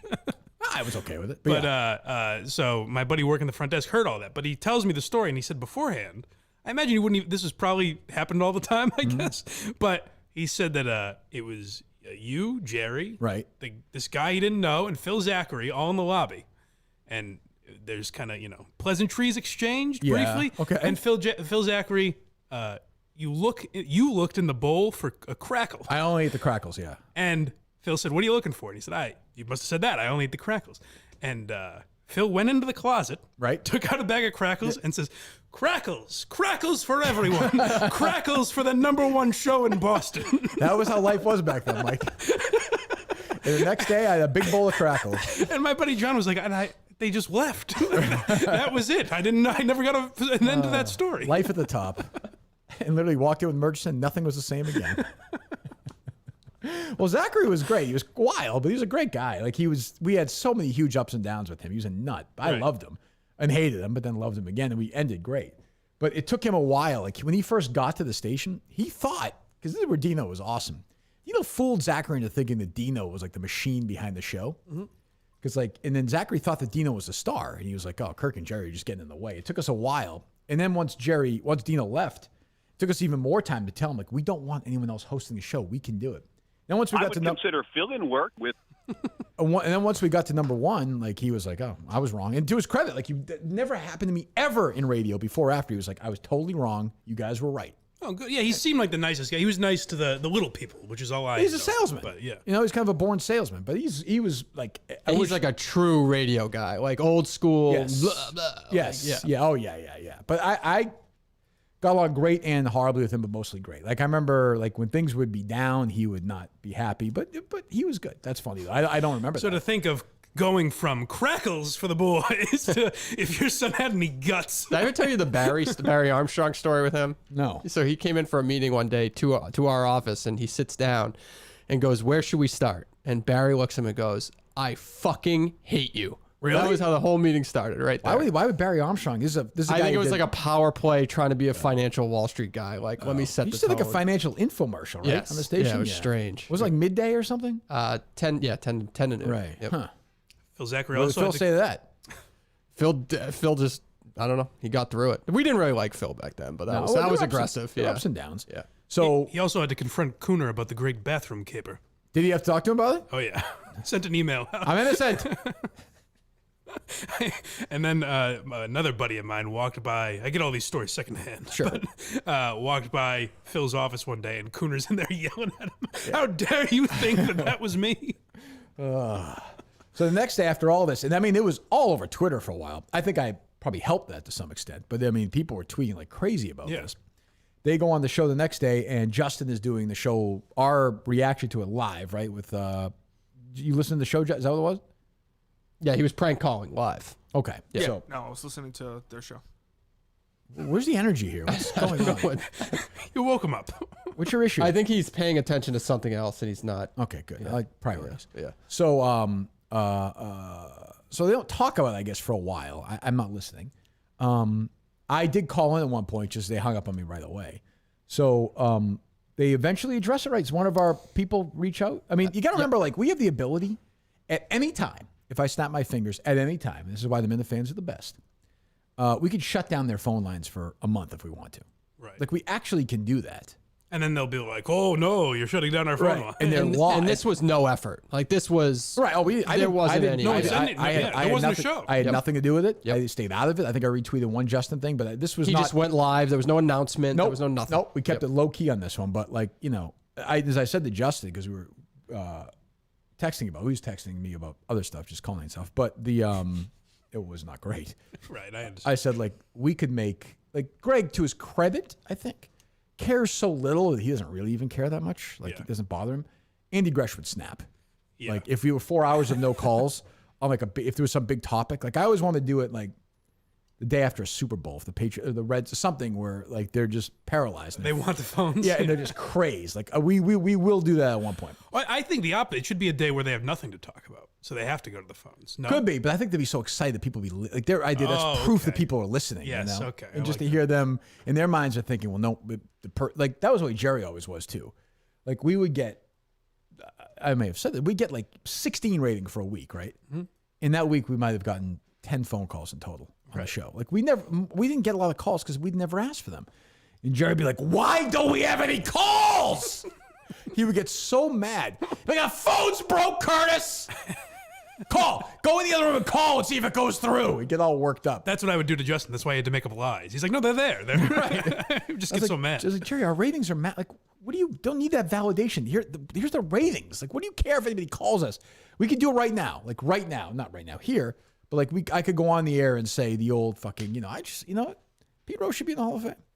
Your thoughts. 617-779-7979. They'd be loaded up in 2 seconds. What's your favorite breakfast cereal? Right, yeah, you can do dead or alive. You can do it all day. You probably could have done it this morning with Simone Biles. It's that big of a topic. Sure. I mean, yeah, I guess. Yeah. So they're on the so finally, who called in? Justin called in. Okay. He called in pretty early, right, Justin? So I saw Mike tweet out that something was cut off. So, I was listening online, or I went back to find it actually. Okay. So maybe I don't know how it works if they could have gotten it after somehow. Right. But I hear half of this call. This is Justin or Blind Owl, I believe, called in. Who's that? He does the wrap-up show with Justin, I think. He writes. Oh yeah. He's so he called. All right. He's all right. But I didn't hear a call. I hear Greg talking, and then all of a sudden it's like Curtis going like, my mother something. And So they cut it off. I'm like, what the fuck happened? There was no phone call. Is that what happened? Yeah, Dave? so they cut it off. So I'll play you Blind Owl from Justin's end so you can get a vibe. It's just like the old Tim from Canton call. Remember when? Right, it's exactly like that. What was that when they like pretended he said cunt or something? Yeah, the F word or the C word. Right. Hey, nice job, Courtney. This is Bo from Salisbury. Hey, I love the new segment. Was that inspired by Curtis's video last night from Fenway? It's the Curtis video at Fenway. Can you tell that they just cut it right there? Yeah, Could you tell in the background? So then this is how they respond to I that. got echo too. My mom had to move her seat because the woman next to her was taking pictures the entire game. Yeah. So I documented it because it was pretty funny. That is normal that people do take photos. I am one of those people. Oh, you do? Yes. I mean, I do that all the time at every sporting event. Somebody should alert Sam Kennedy about that. What do you mean? Well, we're going to let him know that you're taking pictures inside of Fenway Park. Oh. But Curtis, there are so many Instagram accounts, like influencers in the wild. I don't listen to her babble away. Jesus. But that was me. Like, I'm happy to say it. I'm trying to get Kirk. It's just like, okay. But to defend her a little bit, she doesn't know what they're doing. They think like she's defending Curtis. Oh no, I think she's fully aware. I think she's saying like, hey Curtis, you fucking idiot. I take pictures at Fenway all the time. Why are you videoing this girl? I have a cut right here. I can play it for you. She talks about how what Curtis did is her worst fear. It's her biggest fear. Right. Oh, okay. All right. This is Mike from New Hampshire. What's up, Mike? Hello. Hey, guys. Hey, so I switched gears real quick, but back-to-back great wins for the Sox, and honestly, this team starting to remind me of 2013. I actually going to the game with my son for the first time in 2 years. I'm wicked excited, and I'd really like to ask Mr. Curtis for permission to take a picture of him enjoying the game. Yes. Will you be? The question is, will he have the numbnut shirt on or not? I don't think. I mean, there probably are. I mean, you look at a large percentage Hard to believe of the show the is people that 12. go to Fenway. Holy They're probably shit. not creepy, but there probably are some creepy people there. Yeah, well, you should be videotaping somebody anyways, unless it's a fight. Well, what do you mean? Or it's a dance You somebody's mean like doing. the Beach Fight Club?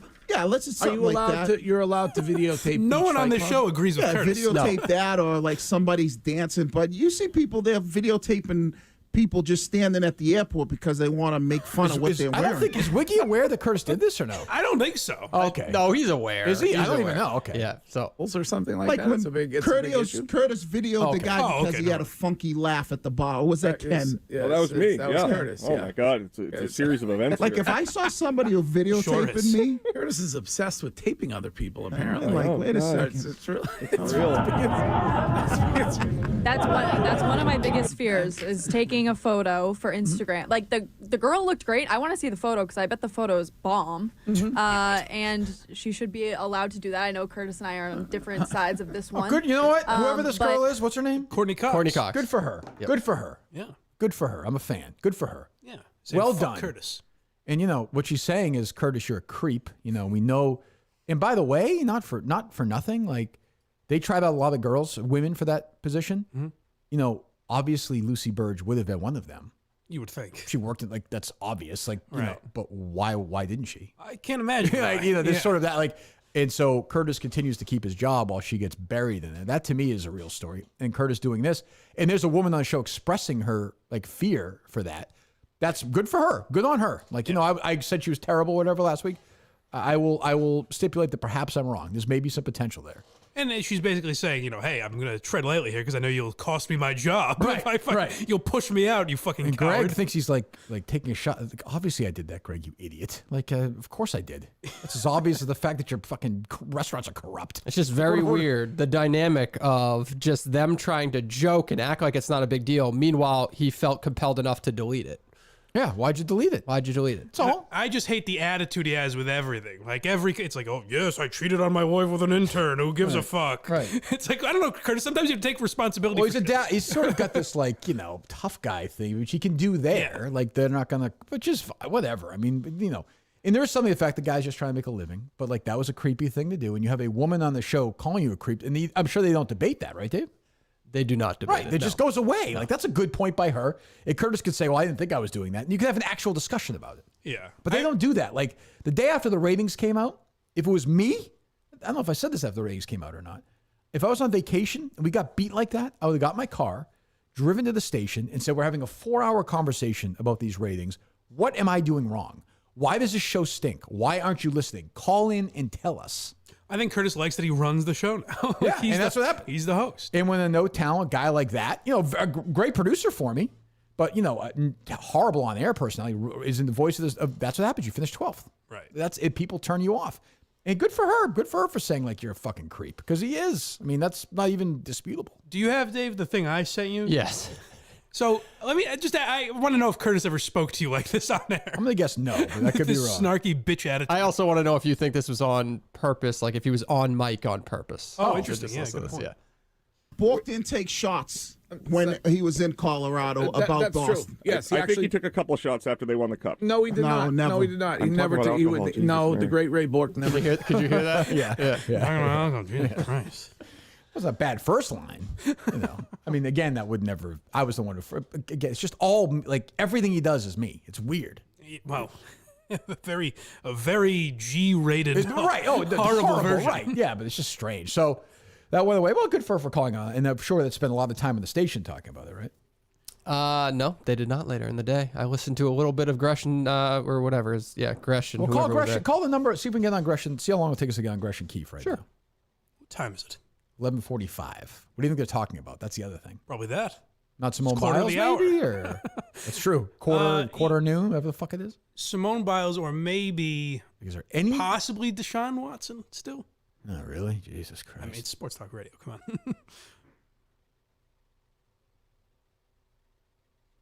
Yankees made a trade. Our Yanks. Maybe they're talking about that. We did? That was minor. Player to be named later. Damn it. There we go. What? Is that a busy? Like they're full? No. It's like Phone they lines full? disconnected. No. Really? They stopped paying the phone You dial bill. the number? Yeah. 617-779-7937? That's what just happened. Try it again. Yep. They're on to you. They have your number, Dave? No. No way, right? They shouldn't. This was done after Dave was an employee of Intercom. Just By the way, disconnected. Julie DeCaro tweets this morning. I'm still dealing with the emotional fallout of my gymnastics career. Dave read me this. She also says she's never made it to Simone Biles' level. Right. So, but she can still, Start it all. There we go. All over again. Same number. That's the thing. You never know what the day might bring.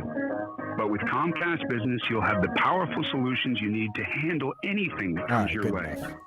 I'm going to keep it on hold and see if Nah, forget it. I got nothing. We'll take a few calls, Steve. Dave, rather. All right. I wish it was Steve. Why are you doing it to the guy? Huh? Well, at this point, might as well beating him down. At this point, I'm might all right. as well stick the knife in at this point. I mean, Jesus. Yeah. I played in-town basketball, so when I watched that Bulls documentary, I was like, I kind of get what Jordan was going to. Totally. Of course. There's no difference. It's not a crazy Julie DeCaro tweet. Hope we weren't Allbirds during that. The best shoes out there. Allbirds.com. ALLBIRDS.com. Discover your perfect pair right now at allbirds.com. Responsibly sourced tree fibers for a comfy, breathable, upper sugarcane-based sweet foam midsoles made from the first carbon negative. I'm not going to lie to you, I don't know what the hell any of this stuff means, but it is the most comfortable shoe you will wear walking around. That's what I'll tell you. And it sounds like it's better for the earth, so great. I'm all in. Double down. I'm in. Get your Allbirds right now. I'll be strutting around my Allbirds at Saco. So you better have yours on as well. And by the way, and no flip flops. Obviously, at Saco. If you wear flip flops, you're ejected. I think everybody knows that, right? Yeah, they'll be dragged out by Justin. Good. Those are the rules. Allbirds.com. Keep things light and breezy, they say, with the Allbirds Tree Runner, which I'm telling you, I love these shoes. Wouldn't mind getting another pair. I think I'll do that. Dedicated to reducing environmental impact since day one. So get moving. Get the best shoes out there. Allbirds.com. If you like comfortable shoes, get them. If you don't like comfortable shoes, then you're shit out of luck. ALLBIRDS.com. Discover your perfect pair right now. And if you don't think they're comfortable, come tell me if you're at Saco or somewhere else. Walk up to me on the street, tell me. I'll punch you right in the fucking face. I'll do it. Now that's because you're nuts. Dave consult with the lawyer on that one because I imagine that was not. I'll do it. I'll do it. Oh, he'll text him now, I'm sure. Probably, messaging him. Should we threaten the fans with violence, or is that just common sense? I mean, if you don't like Allbirds, you're out of your friggin' mind. Allbirds.com, the best shoes out there ever. All right, did you tweet out the number, Dave? I did. We're actually loaded up already. Oh, weird. Yeah. All right. Let's go. Hello. Hey, Kirk, it's Jeremiah down in Florida. 1 second, Jeremiah. I'll tell you another thing, Mike. I'm not some rebel. I'm not wearing a fucking mask indoors. I am not participating in this. I will not do it. I'm not doing it. I mean, even though you're vaccinated, then you really need. I'm not doing it. I was sick as a fucking dog the day after. I mean, Jesus Christ. It's fucking. We're just guessing, or not guessing. We want us to be in for some mysterious reason. I guess. All right, what's up, Jeremiah? I like how anytime there's a serious moment on the show, like when you were playing the doctor the other day, you always go into your Alec Baldwin, still Alice voice. That's right. Yes, I do. Alice, do you remember me? Alice, let me in. Talk to me one more. Alice, you're urinating all over the floor. Yes. I don't know that one. Have you? Yeah. Oh, still Alice? What movie is that? That's the one Julianne Moore won the Best Actress for. She had like early onset Alzheimer's, and Alec Baldwin was already at that point. For me, like, I loved Alec Baldwin before, 30, any of that stuff. Coffee's for closers only. Call yourself a salesman, you son of a bitch. But I knew Baldwin was funny right away when he did the Canteen Boy skit with Adam Sandler. Well, Canteen Boy. You don't need Canteen Boy clothes. But still, Alice, it's funny seeing him in that movie because he's trying to be serious. But you just think of him that because it's like him doing an SNL skit. Right. It's like how many different times can he walk in on Alice forgetting something? There's a scene in 30 Rock where he does a monologue, and it's essentially a comparison to his career and why he's not respected in Hollywood because he does TV. Right. And it's hilarious. Yeah, he's great. I mean, he's a fucking lunatic, but he's great. Go ahead, Jeremiah. Have you been keeping up with the plot thickens season 2? I'm telling you what, man, it's lost steam. I was texting somebody about this the other day. It started out good. First of all, I read the book, The Devil's Candy, years ago, Julie Solomon book. So it's kind of, to me, treading on very familiar. It's like recapping a book I already read. Yeah, I feel like every week, the same thing every week, it loses steam. Yeah. But if you had to rate between these two 1980 Brian De Palma directed films, which is better? 1987, The Untouchables, or 1984, Dancing in the Dark? It's tough. I mean, you got to remember, Dancing in the Dark, they did like 12 takes, too, in Minnesota, like at that concert. I'd go Untouchables 1. Well, I think Bruce would have been a great Elliot Ness. He could have brought him back. Never stop. Never stop fighting until the fighting's done. That would have been interesting. Yeah, I would have liked that. All right, thanks. I like Jeremiah. He's a good caller. You bring a knife. Well, that's Connor. Oh, I'm sorry. Yeah, I'm saying he was younger. He could have played the Costner role at that point. Oh, and that's not as crazy. Okay, yes. All right. Yeah. I don't think he could have played the Connor role. No, probably not. No, probably not. Stone. What's your real name before you changed it? Giuseppe Petri. I knew it. One thieving wop. That's all it takes to ruin the team. I could say that, right? It's in the movie. I wonder if you can write lines. I always wonder when I hear lines like that, could you do that now if it's set in that time? Maybe. Like Tarantino did it, I guess. I think they could do it. If it's like an HBO show, they could do that, couldn't they? I don't know. I genuinely have no idea. You're no good member of a lying race. All right, go ahead. It's better than you stinking Irish scumbag. Nope. You stinking Irish pig. Pig, you got it. Pig. All right, I got two suggestions for you and a request. Oh, it's good. I like this guy. Yeah, go ahead. You guys, you guys ever see Your Honor with Bryan Cranston on Yes. Showtime? Yeah, I bailed on it. Most annoying kid, worse than Walter Jr. Well, I wouldn't go that. Unbelievable. I wouldn't go that far. I will. Wow. I've got the guts. Maybe it's Cranston's fault. Maybe he's just a bad dad. Maybe he just makes the kid act. And what about Gomorrah? Oh no, yeah, I haven't seen that. I really like it. I All think you Junior should with those watch it. goddamn breakfasts, though. Jesus Christ. That was very annoying, but at least And you could say. I need Go ahead. Sorry. It's your show. Go ahead. I need some help, and I think you're the only one that can help me, quite Okay. frankly. So I'm going to lay it out on the line and see what you think. I'm out to eat breakfast with my wife on Sunday morning. Nice. We're having breakfast. This couple sits down next to us, start talking. Oh, how you've been here? Yeah, we're new to the area, this, that, and the other thing. So nothing's more annoying than somebody next to you ordering breakfast and while you're sitting there trying to eat yours and have a conversation with you. Right. So I was trying to be polite, this, that, and the other thing. All of a sudden, out of the blue, the wife turns to my wife and says, "May I have your number? We would like to get together with you sometime." What? Now, we just met these people not even 10 minutes ago. So my wife looks at me and I'm like kicking my wife under the table, like tapping her. Just giving say her, like, just the say you're not from the area. Take- Yeah, it's not that, Well, we were past that point. We told where we lived and all that stuff. Christ. And so I'm of the opinion that, my future involves being hogtied and ball gagged in a windowless basement. My wife is like, "Oh, no. Oh, they seem really nice. It'd be nice." I'm big nicks on Big it. no. Don't want to get together. Yeah, I agree with Thanks for the call. Yeah. Big no. Big no. I don't want to play the old Steve Robinson top this guy, but I was picking Kate up from her horse camp a few weeks ago, kind of in the middle of nowhere in Maine. So I stopped to get some lunch at like a diner, and it was really crowded, but it was in Bethel, Maine. So I have a little table by myself, and like these two older people are waiting to eat, like an older couple, and then there are two women, older women as well, at a table for four. And the two older women say to the waitress, "They can come sit with us." And the old guy and the lady come and sit at the same table, and they just talk like they didn't know each other. My God. I was like, that seems so awful. I was looking at the guy like, "You want to sit with me? Like, you don't have to talk or anything, but like, you can just eat your food." Yeah, I've gone to many a diner alone, but not out of sadness. No, yeah, it's the greatest. I go to enjoy a meal by myself. I had my book. I was like, this is the greatest thing ever. That poor guy was like, you could tell he wanted to be shot. Oh God, Jesus. Are you still loaded up, Dave? Loaded up. All right, hello. Hey, so I'm watching. I'm a little behind right now, but I just heard you ask for some proof on the Trysta Krick. Just didn't know if you saw the White Sox Dave tweet of the Google we talked about that. Hearsay. We talked about that. Thanks. Ridiculous. We covered that one. I don't think there's nothing. That's outrageous. That's trumped up if I've ever heard of anything. What? Oh, well. Those are very common things. I'm surprised there was only one. No kidding. If you're like me, you got a family.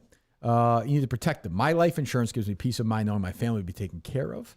Mortgages can be paid off. Kids go to college. All the stuff that bothers you as a parent. Now you don't want just anyone for this. Obviously, you need a professional. That's where SelectQuote comes in. I can't say enough about SelectQuote. I recommend them.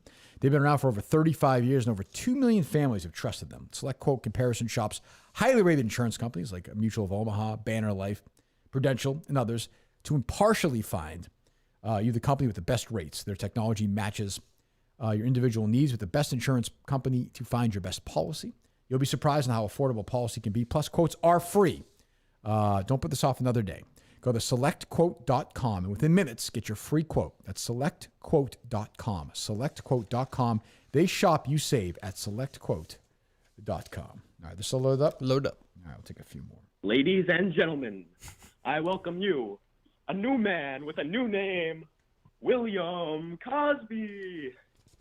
Hello, Kirky, Mikey, how are ya? Dave, go fuck yourself.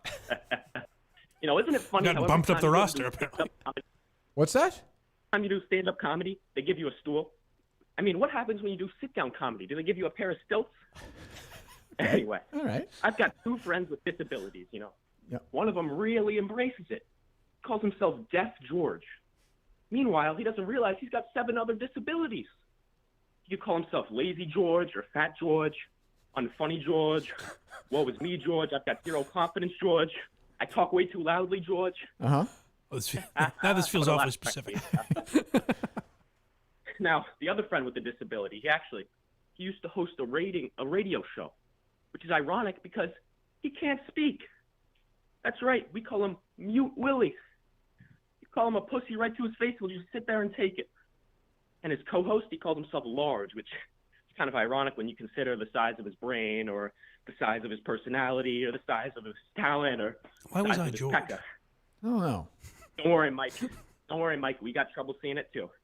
Why do body parts become adjectives to describe personality traits? How do you mean? Asshole. An asshole is supposed to be a bad person. Do you realize how important the asshole is? Someone calls me an asshole, I say, that's right. Some of these are I'm not right. full of shit like you. And being a pussy is supposed to mean you're weak. It shouldn't mean you're durable and persistent. Those things take a pounding, and they always end up wanting more. Huh. True. Speaking of pussies and assholes, I Good. used to work at a preschool with Keith Markovich. Oh, gee, I didn't know that. And every year he's got this big grin on his face. You know what he says? What's that? I keep getting older. The kids stay the same age. All right, thanks, Cos. Well, good to have you on. No, you're done. Why was he Cosby? And why was I Deaf George when everyone else was named? That's the way the comedic mind works, Mike. That's why you study it and he does it. That's very interesting. That's a professional true. right there. Yeah. I teach. He didn't really sound like Cosby much, but I haven't heard his voice in a while, to be fair. No, it was more of a Paul Reiser. Yeah, I wasn't really sure. All right, still loaded up? Loaded up. All right, hello. Hello. Yes? Hello. Kirk Callahan Show, long-time fan John Amos calling. Oh, we haven't talked to John Amos in a while. All right. Hey, John. Long-time fan. What's going on, buddy? How you doing, my brother? How you doing? I'm better now. We are alive. Yeah, I saw you on right. the Dozens trivia. How'd I do? You was I thought you did really well, young brother. I thought you did really well. Thank you, You John. know, we both got a lot in common. I saw you got the gay white boy on the team for trivia, and then you also carrying this no talent big titty Italian bra right there next to you. All right. We both got that in common because when in the Roots movie TV miniseries, I carried LeVar Burton to two Emmys, baby. You sure did. You sure did, John. You sure did. You sure did. Yeah. What else is going on? Well, last damn Coming to America, that old shameless money grab. Also want to talk about no talent. Oh, Arsenio damn Hall, he's no talent. I remember your accusations against Arsenio last time we spoke. We don't need to rehash. Again, these were your accusations. I don't condone this, but yes. You do know I was on the TV miniseries Roots. Of course, of course. Yeah, you played Kunta Kinte as an older person. That is right. One of my more profound roles. But Absolutely. What went on back in the scenes behind the closed Well, doors? I don't. Tell you, I don't. Go ahead. I have never seen a more elastic anus on a human being than I've seen on LeVar Burton. I don't. That's a respected. He's the host of Jeopardy. Yeah, John. There's just no verifiable way of proving that. I don't want to doubt you, but that seems very unlikely to me. Well, ask Lloyd Bridges. He's missing a Casio watch that's still up in there. Wait a minute. Lloyd Bridges, who, of course, was in the film, the miniseries, is a bad guy. He participated in a threesome with you and LeVar Burton? Oh, no. I was getting so much pussy on that set with the slave extras. I didn't need any of that. Okay. No, well, I was just watching, baby. Okay. I was just watching. I don't know. But go. Okay. Yes, go ahead, John. Well, a lot of cocaine on the set back then, baby. Again, rumors. We don't know anything. Rumors. Who knows? But go ahead. But you want to talk about some cocaine and anal play? What's the white man name from Beastmaster? I was in there. Are you talking about Mark Singer?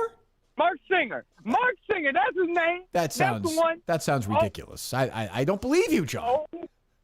Well, my mind could be going and all, but I got to get back to my day job. I work down here at the Price Chopper because good. Times is hard, but I'm a working man. I ain't too proud to. Sure. No, I respect that. I respect that. Chopper. Yeah. And got to pay for my Blind Mike Project subscription. Thank you so much, which John. I am. Well, no problem. No problem. Well, you have a good day. John Amos calling. P1 since day one. I love you, Kirk Callahan. Love you, John. Thank you, buddy. Well, good to hear from him. I appreciate it. I mean, wild accusations. If it's in fact him, I think that's, Yeah, who knows? I mean, Right. there were crazy times back then. You hear about Pryor and Brando and all sorts Didn't of, expect to mention Mark Singer today, but there you go. I don't know. All right, they're still loaded up? Loaded up. President Donald J. Trump. Oh, my Wow. God. I mean, this is What a lineup. This almost feels orchestrated. Mr. President, how are you, sir? Kirk, I'm feeling really good. I can tell you after hearing from my dear friend John, I don't think I'm going to be the one being called racist after this. You're right about that, Mr. probably off President. scot-free You this are time. right about that, sir. I dodged a bullet. But Kirk, I have to call because it's timely. I'm just really disappointed. We call him simple, stupid Smitty. It's disgusting what this man's doing. Kirk. Oh, good, yeah. Kirk, when you lose, you just accept it. Correct. You don't claim the other person's cheating. Correct, Mr. in President. Some elaborate scheme to make you Right. lose. You would not And do if that, you sir. do claim that they're cheating, never. Kirk, I've never lost.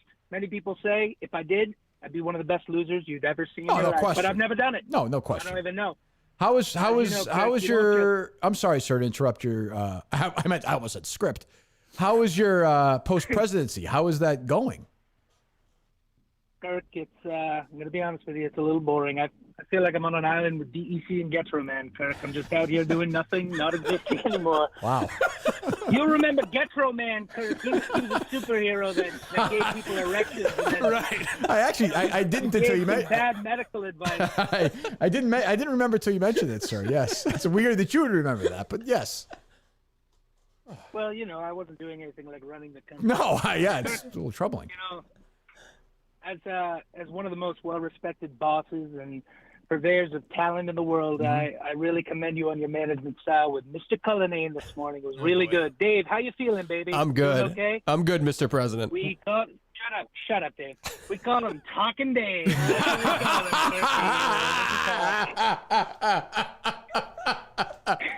Yes, we do. Talking Dave. Yes, we do, sir. Caffeinated Cullinane. That's what we call him. Kirk, he's like Robin Williams in the 80s. Without all the talent getting Yeah, away. without that comedy baggage. Yeah. All right. Well, Mr. President, we can all hope it ends the same. You like that one? He did. Dealing Dave, he's so good. But Kirk, we have to go. But I love you, Kirk. Love you. I'm really glad to see that you replaced the Jew hater, and we know that Mike loves it. Big Balls Geary, feeling himself now. The little brother's a little bit older. He's a big man on campus. Oh, I know. He's gonna get his, just talking about his weight this time. so you get his varsity jacket soon enough, that's sir. right. Soon enough. Well, we'll talk to you again soon, I Cool hope, guy, sir. Geary. Kirk, you know that we love you. China Wall, Bigley, Mike, you fat Dave. You talk way too much. We love you. Goodbye. Dave's first interaction with the president, I think. Oh, yeah. Have you ever heard the president before? I've heard the president before. Yes. I mean, I guess we can keep taking calls. I don't know, John Amos and then What's Trump. the point at this? We'll get a bad one just to make me feel shitty heading out of there. Hello. Hey, Kirk. No, there you go. Hello. Hey, Kirk. Yes. Kirk, you there? I'm here. I have a quick movie question for you. Sure. Has there ever been a movie ruined more by its score than The Firm with Tom Cruise and Gene Hackman? I mean, it's not great. I wouldn't say it bothers. It doesn't ruin it for me. Isn't it like a? I'm trying to use the word to describe the score of it. Like techno-ish, like early '90s thing, right? Yeah, and it's through the entire movie. It's not. There's not a quiet moment. It's very on the nose. Yeah, it's very present. That's true. I thought Scarface's sucked. Maybe that was done on purpose, but I always hated that. Yeah, I don't love that one either. But yeah, I mean, you're right. A bad score. Thanks for the call. A bad score can definitely fucking ruin a movie, and a good score can save one. I mean, if it can make an okay movie great. I mean, if Braveheart's different, or even Hoosiers, or any of these, it's sort of Godfather, same thing. Imagine if the Godfather had a lousy score. It would suck. Just like happy, silly music. Yeah, like you could fuck it up. They're still loaded up, Dave? Load up. Oh, let's talk about Podium here real quick, though. Makes business as easy as sending a text. When texts get open, business get done. That's why you have over 90,000 local businesses of all sizes turn to Podium. They can help you stay ahead. Answering questions, collecting reviews, scheduling an appointment, payment collection, send a text. Car dealerships are using them, retailers, local service professionals, all using them. You can send text payment requests, and it's done. If a homeowner wants to get in touch with somebody, they can do it. No voicemail. No one's going to listen. That texting lets you get back in touch faster. First to reply, you're way more likely to get a job out of it if you're looking for a job. Today's customers expect on-demand everything, even from local businesses. Stay ahead of the competition with Podium. They have free plans for growing businesses, plus all the power growing businesses need to scale. Get started free today at podium.com/Kirk. That's podium.com/Kirk. I'm glad they're on board this week. I appreciate that. Podium.com/Kirk. Podium.com/KIRK. All right, hello. 2 more and we're out of here. 516. Hey, Kirk, what's going on? It's Derek Judah. Wow. The captain. Number 2, the consummate professional. How are you, sir? Derek? I know do you know his middle name? You and Mike are big supporters. I don't think I do. Derek Sanderson. Oh, yes, Jeter. I did know that. Yes. I'm excited. Mike and I are going up to Cooperstown in September for the ceremony. Big Yanks fans. Yes, we're going to be there. Now, Kirk, I've been a Yankee for probably 21 years, whatever it was. Don't you think it's weird that Lou Gehrig died of Lou Gehrig's disease? That's a Christopher Moltisanti joke. It is weird, though, Derek. Or Tony, he does that. He says that at a funeral, and they're all laughing. And Tony's like, "Why do you always tell that joke?" He was like frustrated with him. I guess a Moltisanti line went over our heads the other day. Oh, what was it? Someone called us Thanks, out. Derek. I forget what it was, but it was. Remember, there was a weird call. Like, I wish I could remember the quote, but like, no 2 people have the same set of fingerprints or whatever. The Oh was. yeah, and it was a Moltisanti thing. Oh, was it? Yeah. There you go. All right, hello. They still load up, Dave? Load up. Jeez. Well, I wanted a bad call. Kirk, I got another movie question. Okay. So I'm thinking about the movie of your life. You know, Artie Lang will play Mike, and I think Ellen DeGeneres is going to rebound and play Cullinane. I could see that. It's a wacky script. And then I think Louis Anderson would do really good as Julie DeCaro. But when you do finally die, I don't. What song do you want to play as you die in the movie? Oh, so I'm going to die at the end. Yeah, got to be at the end. Sure, yeah. Sure. I mean, I could die at the beginning, then you go back and tell the story. It has to be Bruce, I imagine. I guess it would have to be Bruce. Yeah, I suppose. I always say when I end this show, the last song will ever be played is With Every Wish by Bruce. So I think we'll end with that one when I die. I thought it might have been Runaway Train. That's a little too obvious. That's a little too on the nose, isn't it? I mean, you could do Downbound Train. That's not a bad one. It's that song they played at like NBA games. Come on, ride the train. Woo! We can do that. Bring it into the. We can do that.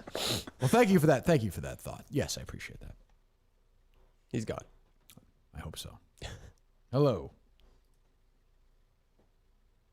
914. Any other show in America have Jenna Ellis and Smitty on today? I mean, those are 2 big guests. I can't imagine another one did today. That's what I'm saying. Yeah. Hello. And John Amos. I guess you could call me a pussy because I was persistent enough to get back on with you. Oh, 1 second. I'm getting a phone call. Hello, it's Jerry. Jerry, I'm in the middle of my routine. What do you need? This is our guy. Fuck you, like this. So what the fuck is going on? I don't have a second layer. Come on, Jerry. I'm trying to do my act. Goodbye. Anyway, Julie DeCaro. Yeah. What a business model she's got going on. She actually sues the one person who bought her book. Can you imagine if I sued someone every time they laughed at one of my jokes? Kind of like Cullinane, I'd still be looking for my first case. Thank you very much. There you go. Ending strong. There you go. You gotta go out on that. Yeah. There you go.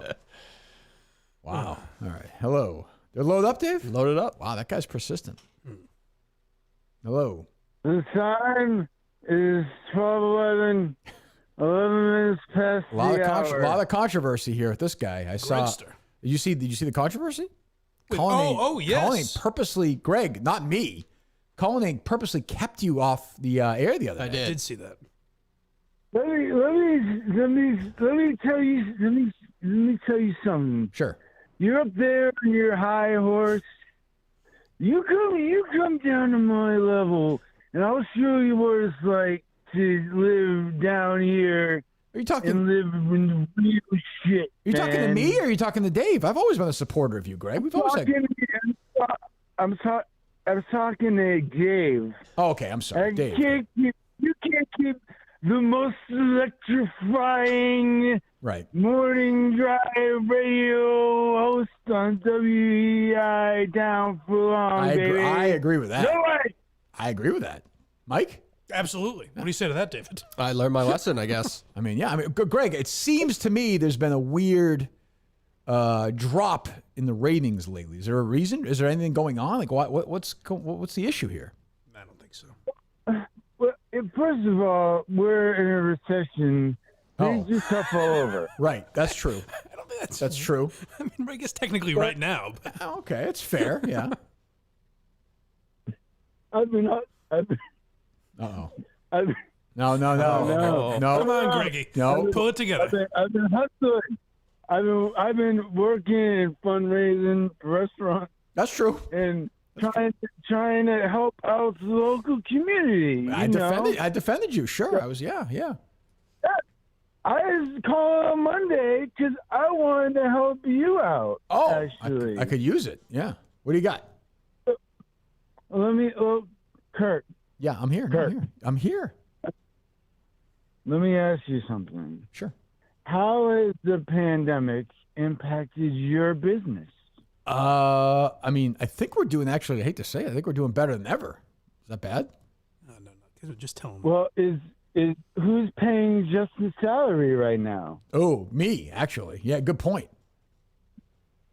Right, and that hurts you. That hurts your bottom line. It sure right? does. It does. It does. Yes, it does, Greg. Yes, it does.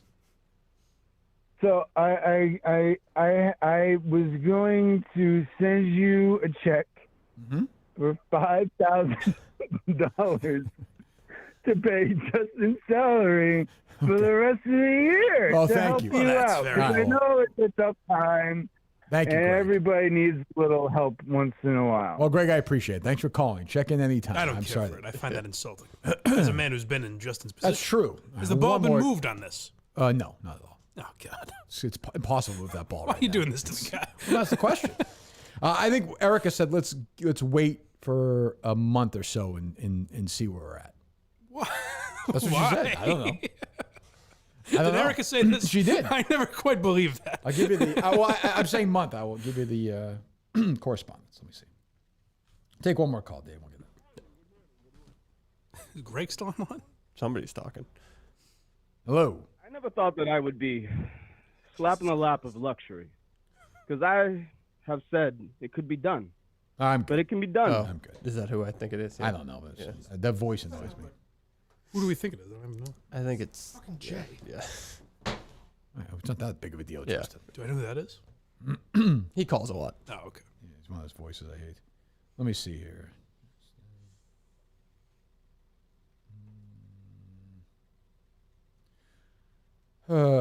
Justin's fired up back there. Yeah, what are you in such a pissy mood about, Justin? I'm not in a pissy mood. Okay. The fuck would make you think that? No one wanted to talk about Band of Brothers with me, though. It was sad. I mean, Saving Private Ryan. Shut up. Okay. I talked about it with you. Okay, I don't care.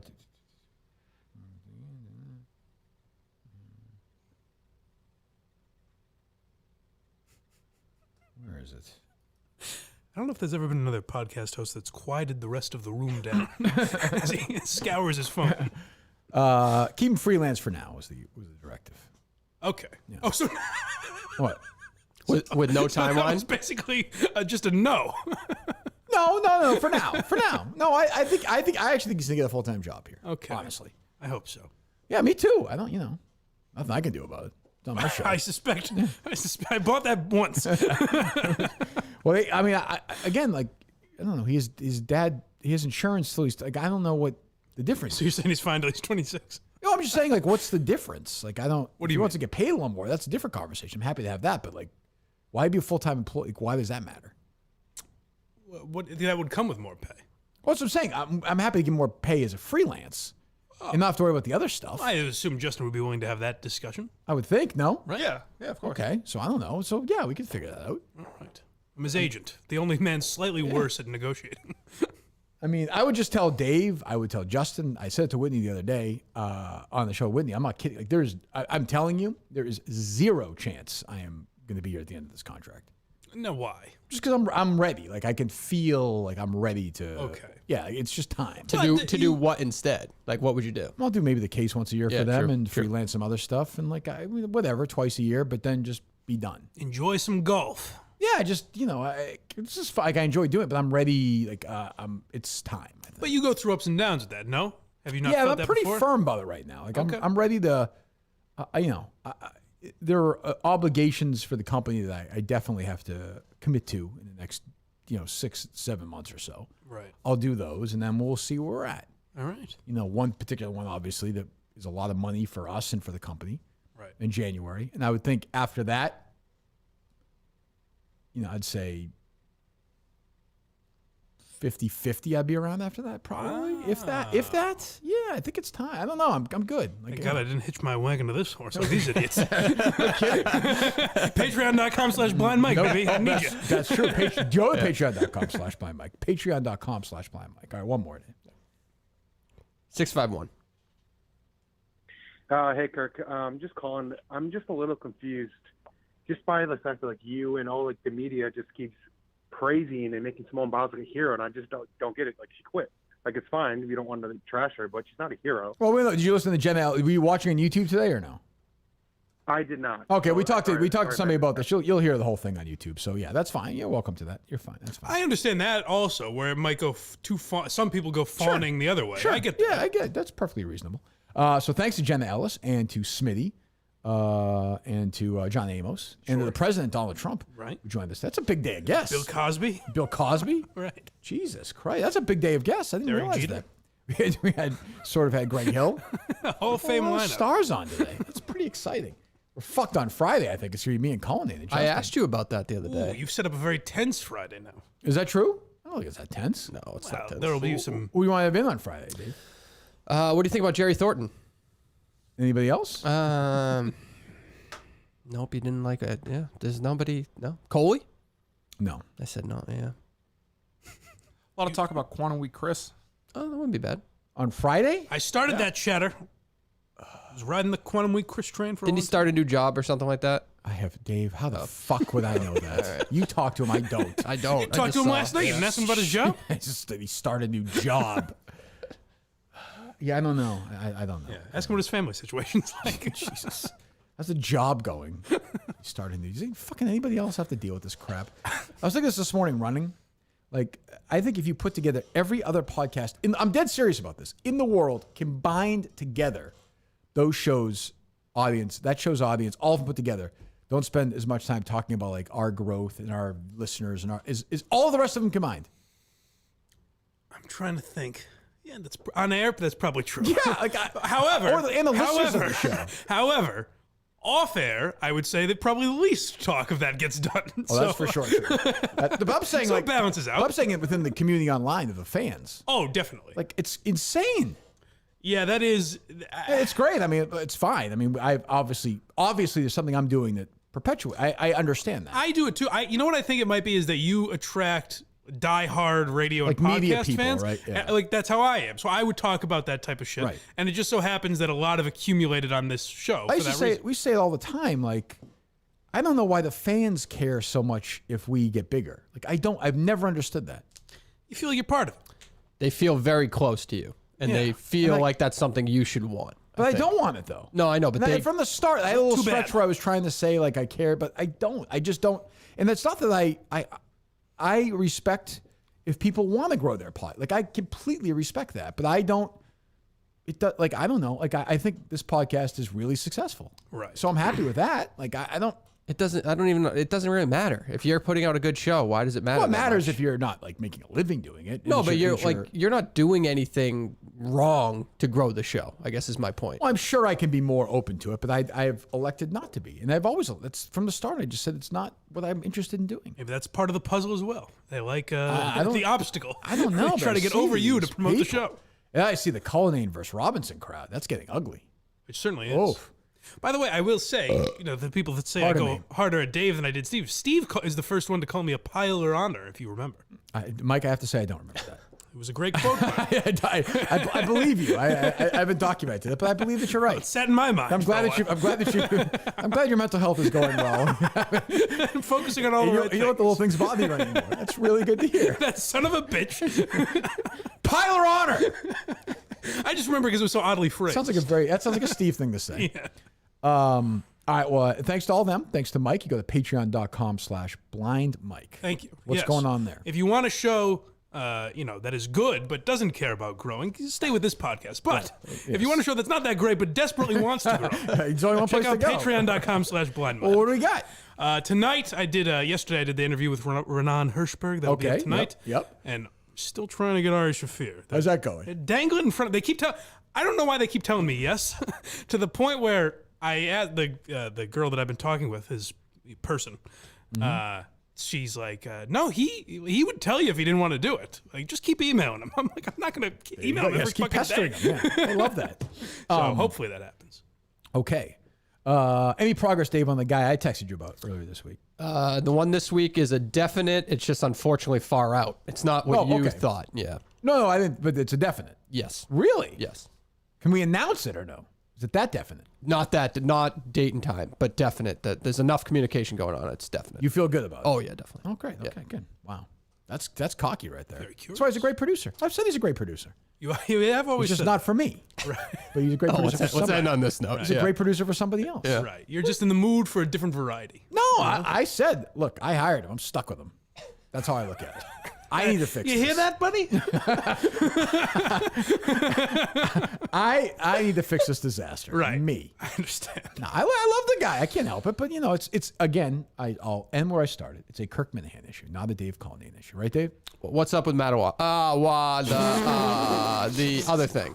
Fucking idiot. Well, I mean, you almost canceled it. You can't blame me. I have to ask the question. So why didn't you say it then?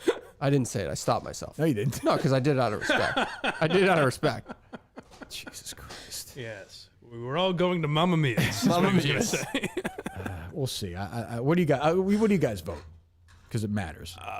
It depends on if you want to do it. I have an idea to make it a little easier, so you don't have to go to Metawaska. Maybe. Oh, Really? Damn it. I guess you already said it. The old Doesn't Mike matter. ideas. I don't know what those ideas. I would just make it slightly easier than what you were trying to do. Justin, what do you think?